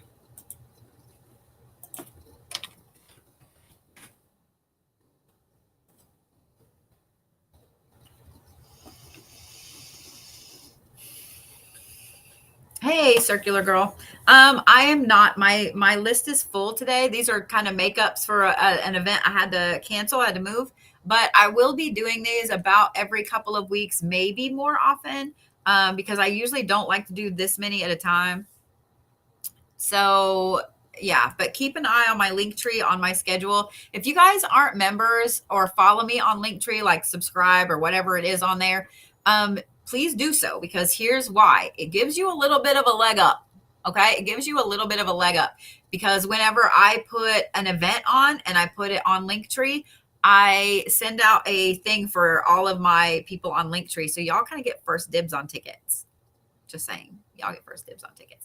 If it's a big event on that I'm putting on my website, those people that are members of my website get first dibs on that. And I'm just going to tell you guys this, and you'll get more information about it on Tuesday. But I have a lot of really interesting people coming to the shop this fall, and they will be doing online events and stuff like that. So you don't want to miss that, and you want to get the good tickets. So make sure that you are subscribed to my website. These pants are not conductive of me sitting how I want to sit, and I don't like it. I don't like it. All right. Miss Marva.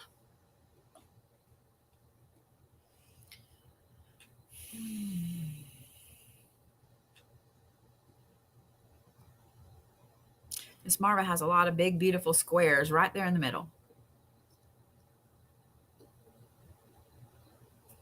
What is your Saturn tied to?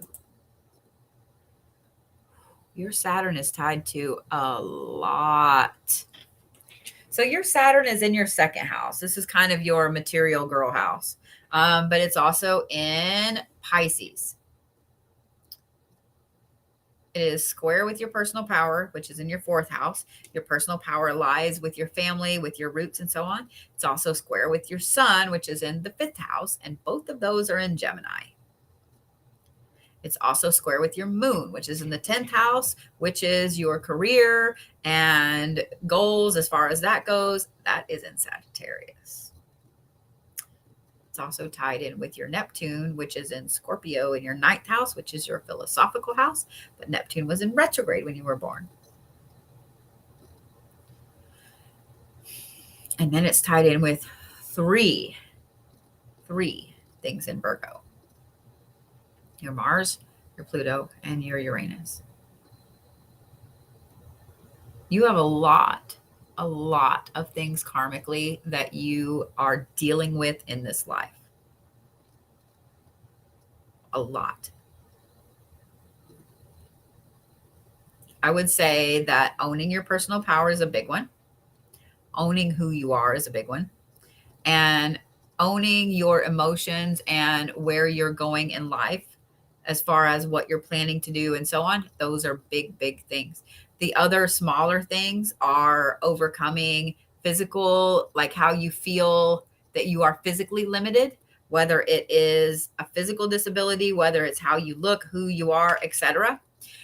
And then also your Mars, which is, it is anger, but it's also your passion and your drive. And being that that's not square, what is that one? It's in opposition. Okay, that's what I thought. So being that that one is in opposition, that's something that you have to overcome as well. And I think that it's finding your drive. I don't think that it's owning that anger or thank you, love, or anything like that. And then also having that in line in separating with your Uranus as well. Those are 3 smaller things. So it's like you have 3 big things and 3 smaller things that you have to overcome in this life. So the next time I'll be doing birth chart reads will be on the 9th of August. If you guys want to get a ticket, make sure you do so really quickly because they will sell out really fast. I may add a few more. But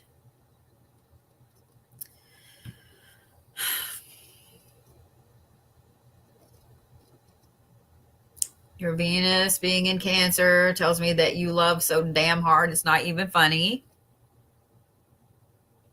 But you being a Gemini and your communication being in Gemini tells me that you're very kind of secretive about your feelings and you have a hard time kind of expressing exactly how you feel about things.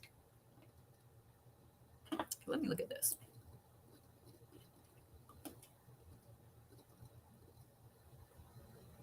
Oh, okay. So you only have 13% of your signs are cardinal signs. I'm going to yawn. Then you have 33% of you is fixed, which is doing the things, and 53% is change, is mutable. So you love change. I would bet you rearrange things in your house so much that sometimes you forget where you put things. Because that's what I do. If I don't leave it, I get in these phases where I'm like, let's change everything. And it's not a good thing. You do like to knuckle down and do the things, but you don't want to be the leader. You don't want to be the leader. You would rather be the cleanup crew at the end. You would rather make sure everything is put back where it's supposed to be.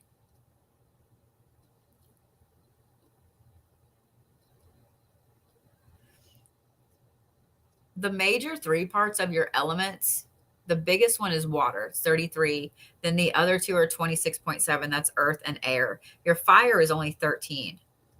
So a lot of times you fight with yourself over that get up and go.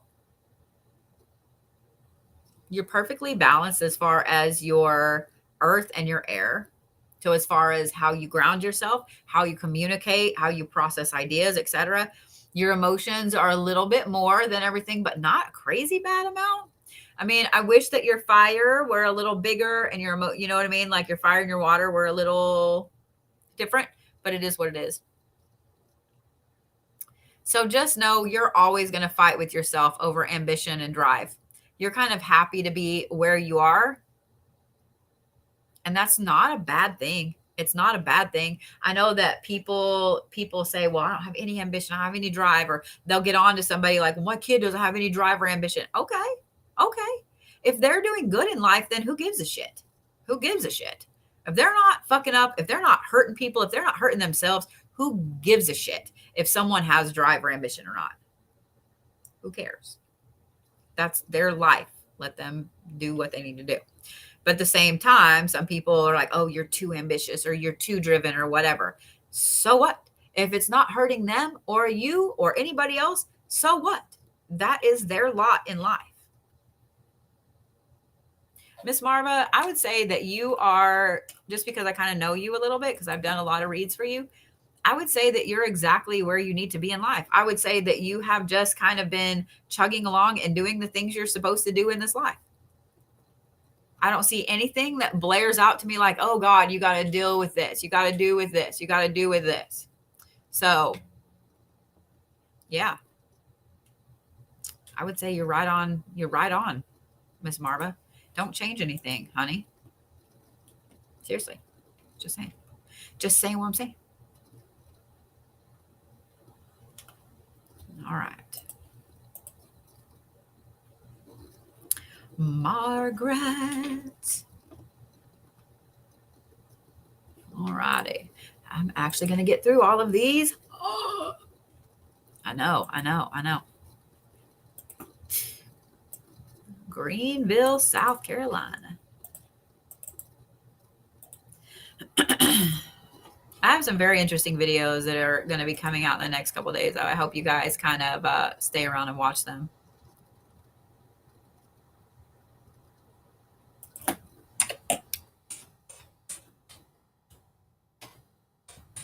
Like that, most everybody's born in PM. Oh, nope, I was wrong. AM. I'm sorry. Don't listen to me. I'm crazy.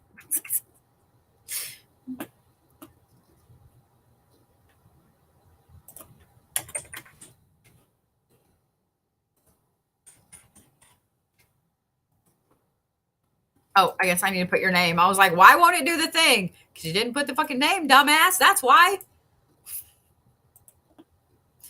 Duh. All right.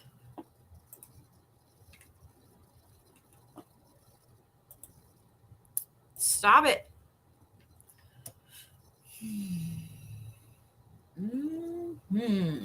Look at all the retrograde things here, Miss Margaret. Did I hear that South Carolina got a new zoo? No. Why'd they get a new zoo? Why do I feel like this is fixing to be a joke? Yeah, I knew that was fixing to be a joke.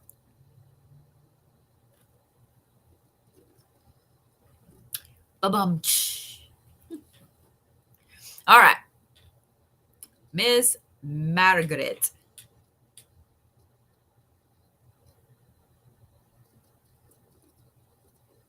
So your Venus is in retrograde and in Aries and in your 11th house when you were born, meaning that you have always had problems with relationships, because also your 4th house, which is your roots, your family, etc., you have your Pluto there in Leo, which also is in retrograde, meaning that you have never felt good enough for certain relationships. Even when you have a fantastic relationship, you still don't feel good enough. And your Pluto is tied in with your sun, which is Aries and Leo. Oh Lord, you are so fucking hard on yourself. It's not even funny. You might even talk worse to yourself than I talk to myself. Your Pluto is also tied in with your personal power, which is in Taurus in the 12th house, meaning you never feel good enough spiritually as well. No matter how much you know about a subject on your spiritual path, you don't own that you know those things. It's also tied in with your communication, which is in Mercury. Lord.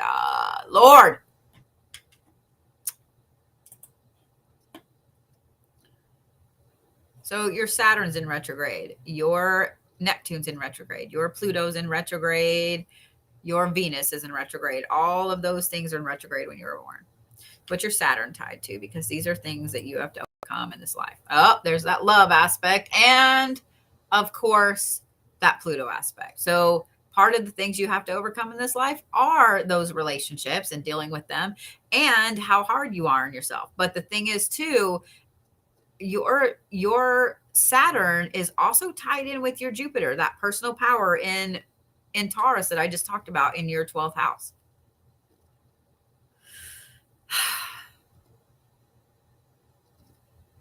So part of what you're to accomplish in this life is giving yourself permission to follow your spiritual path. You have so many damn twos in your birth chart. It's not even funny. 2 degrees, 28 degrees, 22 degrees, 20 degrees, 42 degrees, 24 degrees, 22 degrees, 28 degrees, 21 degrees, 12 degrees, 20 degrees. There are so many damn twos in your birth chart. Holy shit.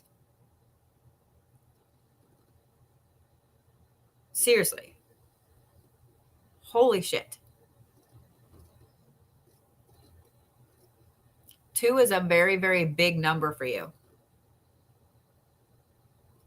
Almost every single placement that you have revolves around a 2 in some way. There's only like 1, 2 that don't. There's only 2 that don't. That's a lot. That's a lot.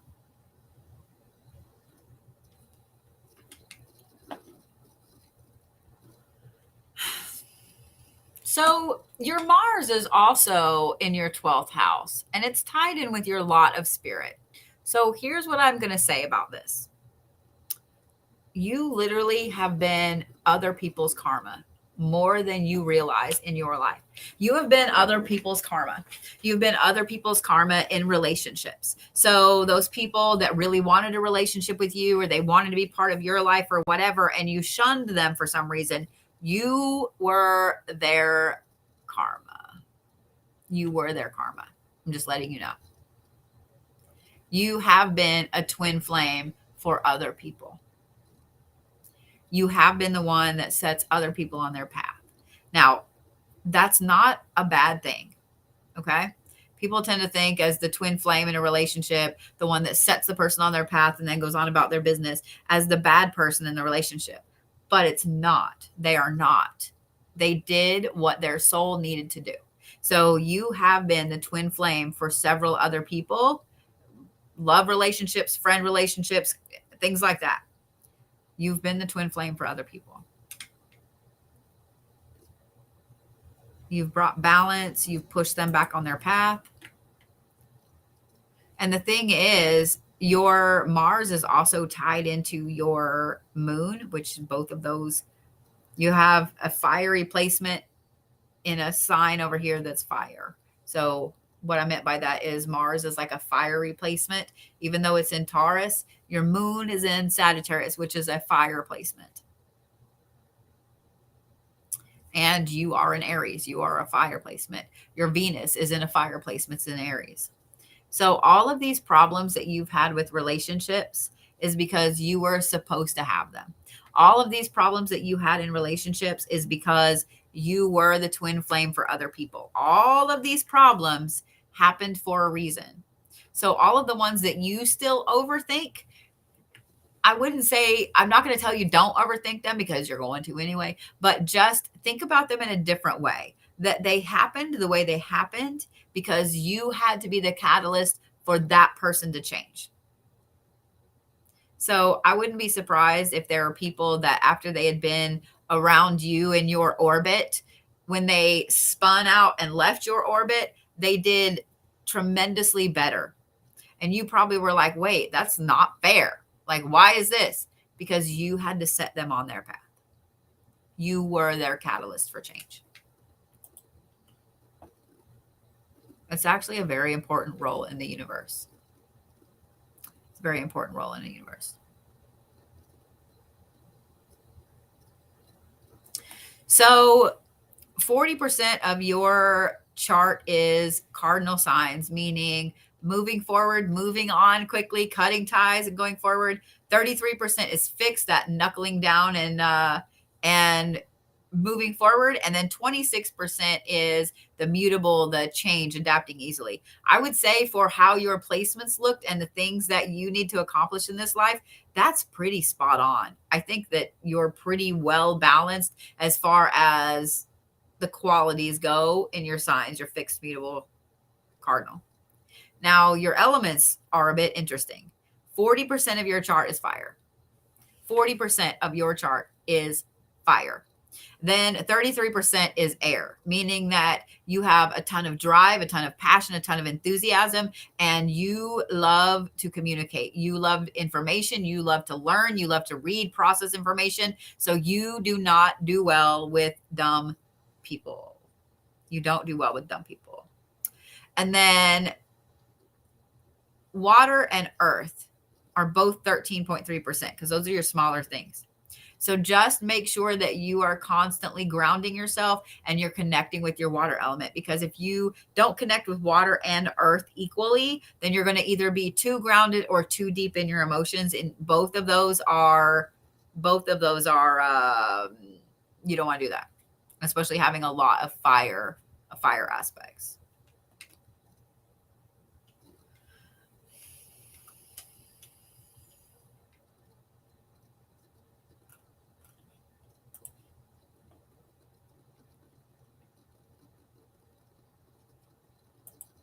Look at your moon one more time.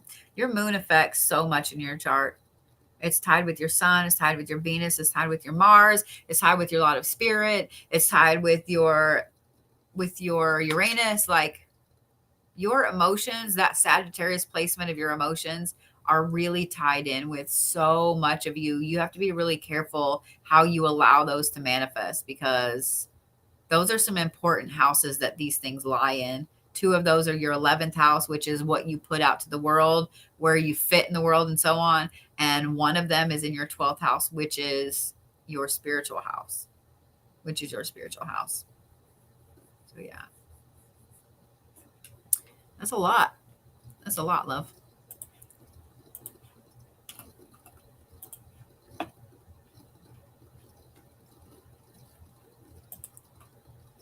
So I have Kaeden, Justine, and Crystal left. So let's do Kaeden. I think I've pulled Kaeden's before. Yeah. Little Taurus baby.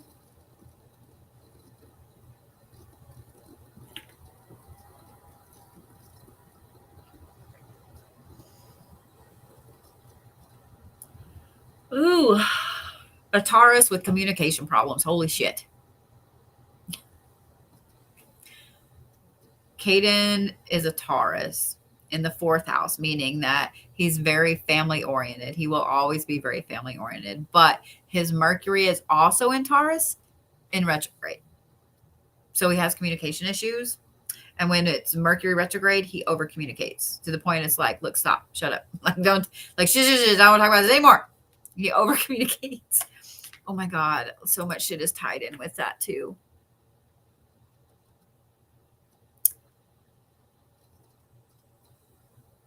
I happened to notice as I was looking at this that so much is tied in with this Mercury. The Jupiter, the personal power, and the lot of spirit, both are in Leo, tied in with that. The moon is in Sagittarius, tied in with that, meaning that when he's over emotional, when Mercury is in retrograde, it's emotional word vomit.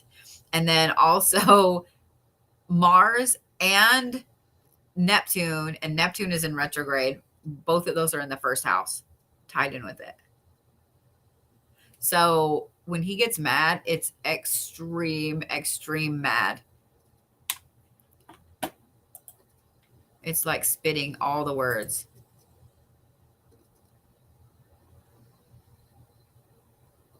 What I'm looking at too is Mars is tied in with Pluto. Pluto is in the 11th house and it's in retrograde when he was born. So he's always going to second guess where he belongs socially, where he belongs in the world, he's always going to second guess that. And being that that's tied in with Mars down there in Aquarius, he's always going to overthink it as well. Even when he's in exactly the right place, he's still going to feel like he doesn't belong there.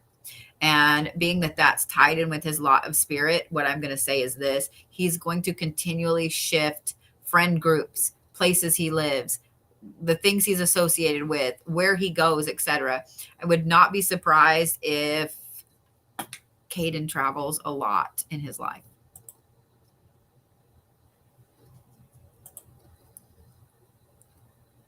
Saturn is tied in with his lot of spirit. It's also tied in with his Neptune and his Mercury. And his Jupiter. Words, Neptune and Uranus. Why can I not say that? Uranus. Sorry. And then it's also tied in with his moon. And the Saturn is in Gemini.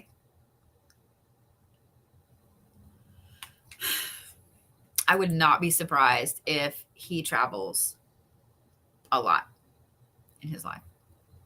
A lot. Because there's a lot of personal power here that's tied in with communication, with that passion, that drive, and with that moon. And that moon being in the 12th house, yeah. There's a need to move, a need to see things, a need to move over and move this way, move that way. There's a need for it. A big need for it. He's pretty well balanced other than that. I mean, good placement in the 2nd house, nothing in the 10th house. So he's driven to be successful, but not overly driven, not a workaholic. There's no placement in the 9th house, meaning he doesn't get stuck too far in his head. In fact, I would say he's probably a younger soul. And then there's wonderful placements in family, in the roots, in the inner child, and like all of these things. Like his inner child is in Venus. The Venus placement is in the 3rd house in Taurus, meaning that he was really just a good kid, a really delightful person to be around, had a good childhood. Yeah.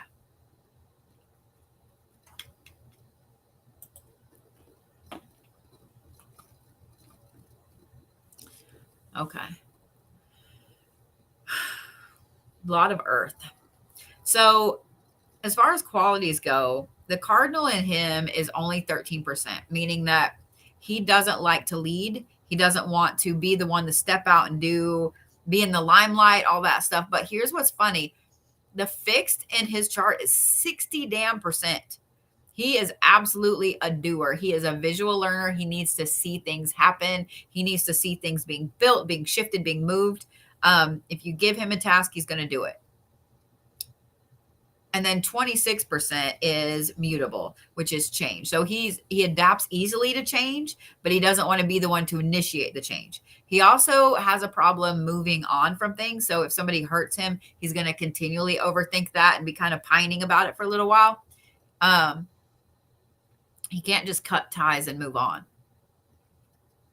The other thing is his earth is the biggest part of his element chart. It's only 33% though.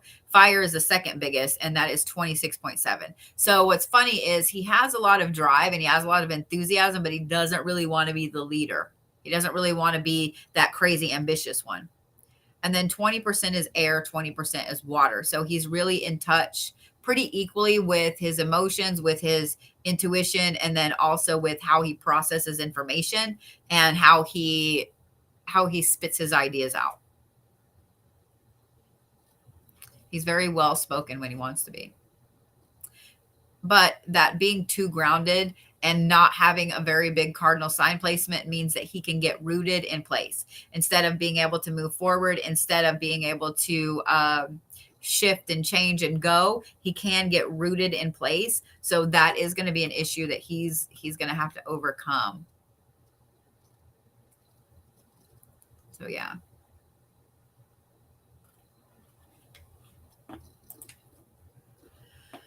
How'd I do, Christine? Did I peg your kiddo pretty well?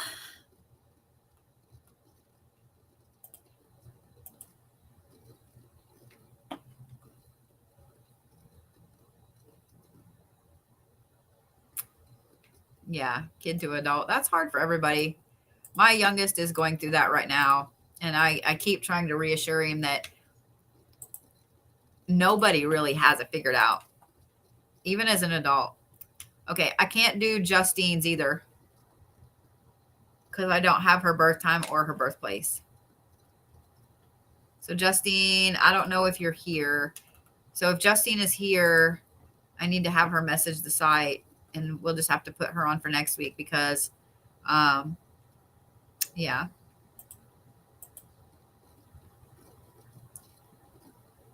Sweet. I can do Crystal though. Yeah, as long as I have a birthplace, I can do it. So yeah. Oh, that scared me. I just saw a charge come through and I was like, what the fuck did I pay $50 for? Duh.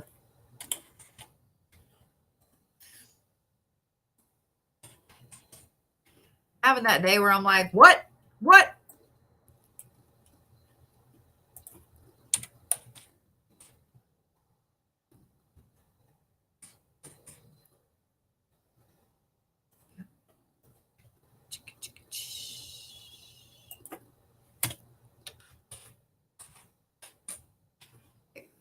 Yeah.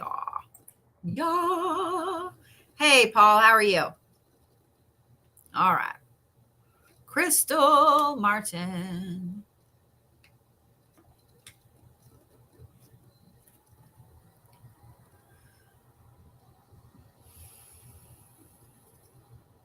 Three Scorpio placements, 4 Virgo placements, a Capricorn, an Aries, and a Cancer, and a Gemini, excuse me. So that's some interesting placements there.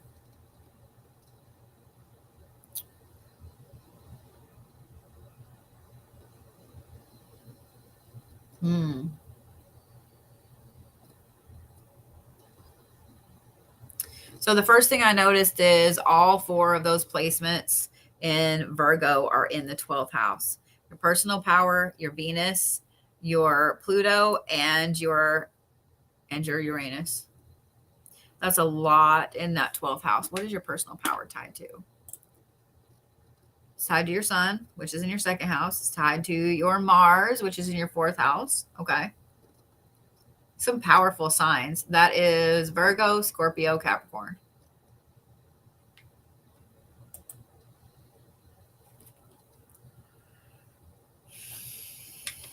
So your Mercury's in retrograde when you were born in your 2nd house, meaning that Mercury retrograde is good for you, but you tend to overshare. It also means that you tend to overcommit when it comes to financial aspects when Mercury's in retrograde. So no things at a bar.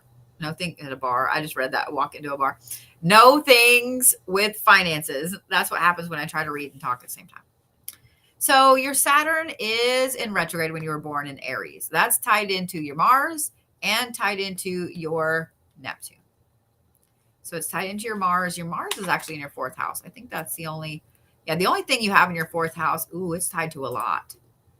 So 4th house is your roots, your family, and yours is in Capricorn. Your Mars is in Capricorn here. That's tied into your Saturn, which is in retrograde, telling me that you've had a lot of hard times with family, that family can piss you off like nobody else's business, but they're also a driving force for you. Like you would drop everything for family if you had to. Then that driving force is also your personal power. It's also where you connect you. Your sun is tied into it. Your Mercury is tied into it. Your lot of spirit is up in your 9th house, in your philosophical house. It's tied in with your Mercury. So when Mercury's in retrograde, all you want to do is talk about philosophical topics. You want to talk about what ifs and let's think about this and how about this. So you're a really fun person to have conversations with when Mercury is in retrograde because you want to talk, you want to philosophize, whatever you want to say. You want to really deep dive into the world. It also is very tied in with who you are. So you absolutely Yeah. So you absolutely are a very philosophical person, a very philosophical person. So yeah. Bubba, I appreciate all of that, but there comes a point where I cannot sit by and let some things happen, especially in the state that I live in, because my child is in one of the groups that is being targeted by the people here. And if I do nothing about it, then I am part of the problem. And so I don't speak out about my political views very much at all. However, I do when it comes to things that deal with my family, because I'm a Capricorn and I am very, very protective of my family, of people I love, and of people I care about. So for those of you guys that I see all the time that I do reads for, your names come across, like, I care about you. You're my family. I love you.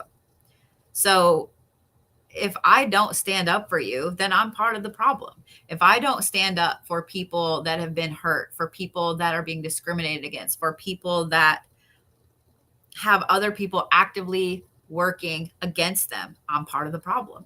I'm part of the problem. And a lot of the rhetoric and the things that are going on here in Oklahoma are the exact things that have caused friends, personal friends of mine, to be killed in violent events. And if I do nothing about that, I'm part of the problem. I'm part of the problem. I refuse to be part of the problem. So, yeah. So, Miss Crystal, sorry, I had to pause the.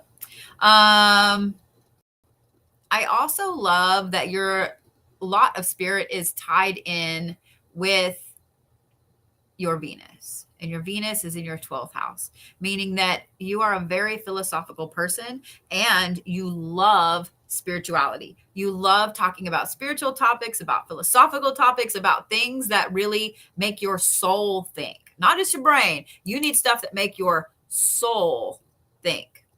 And I love it. I love it. This is why you and I as friends. This is why you and I as friends.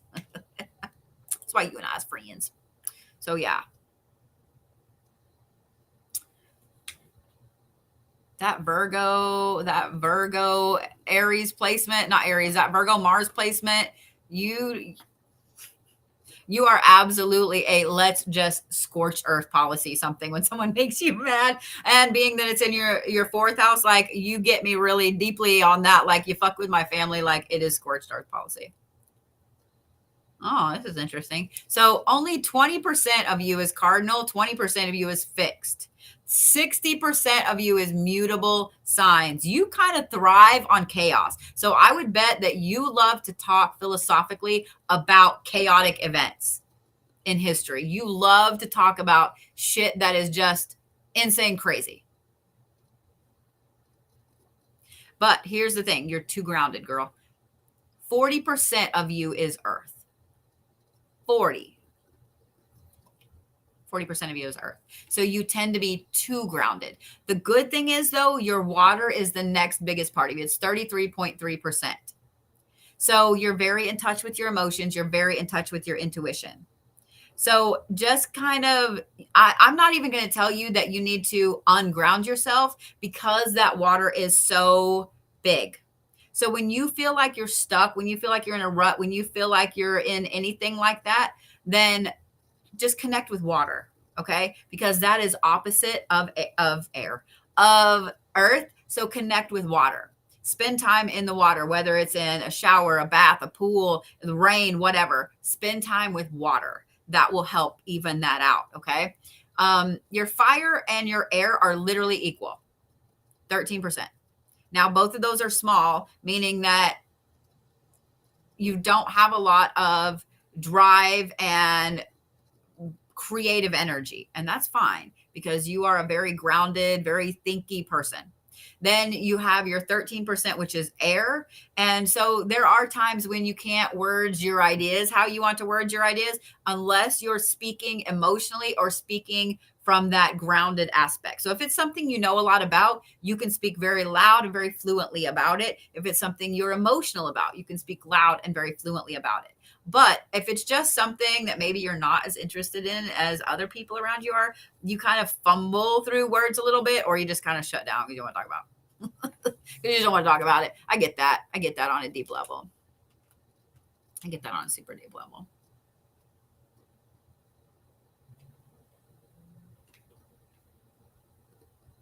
So if we ever need an agent of chaos, we're just going to take Crystal, shake her up a little bit, and throw her in like a grenade. That's where Crystal is. Crystal's our chaos element. So yeah.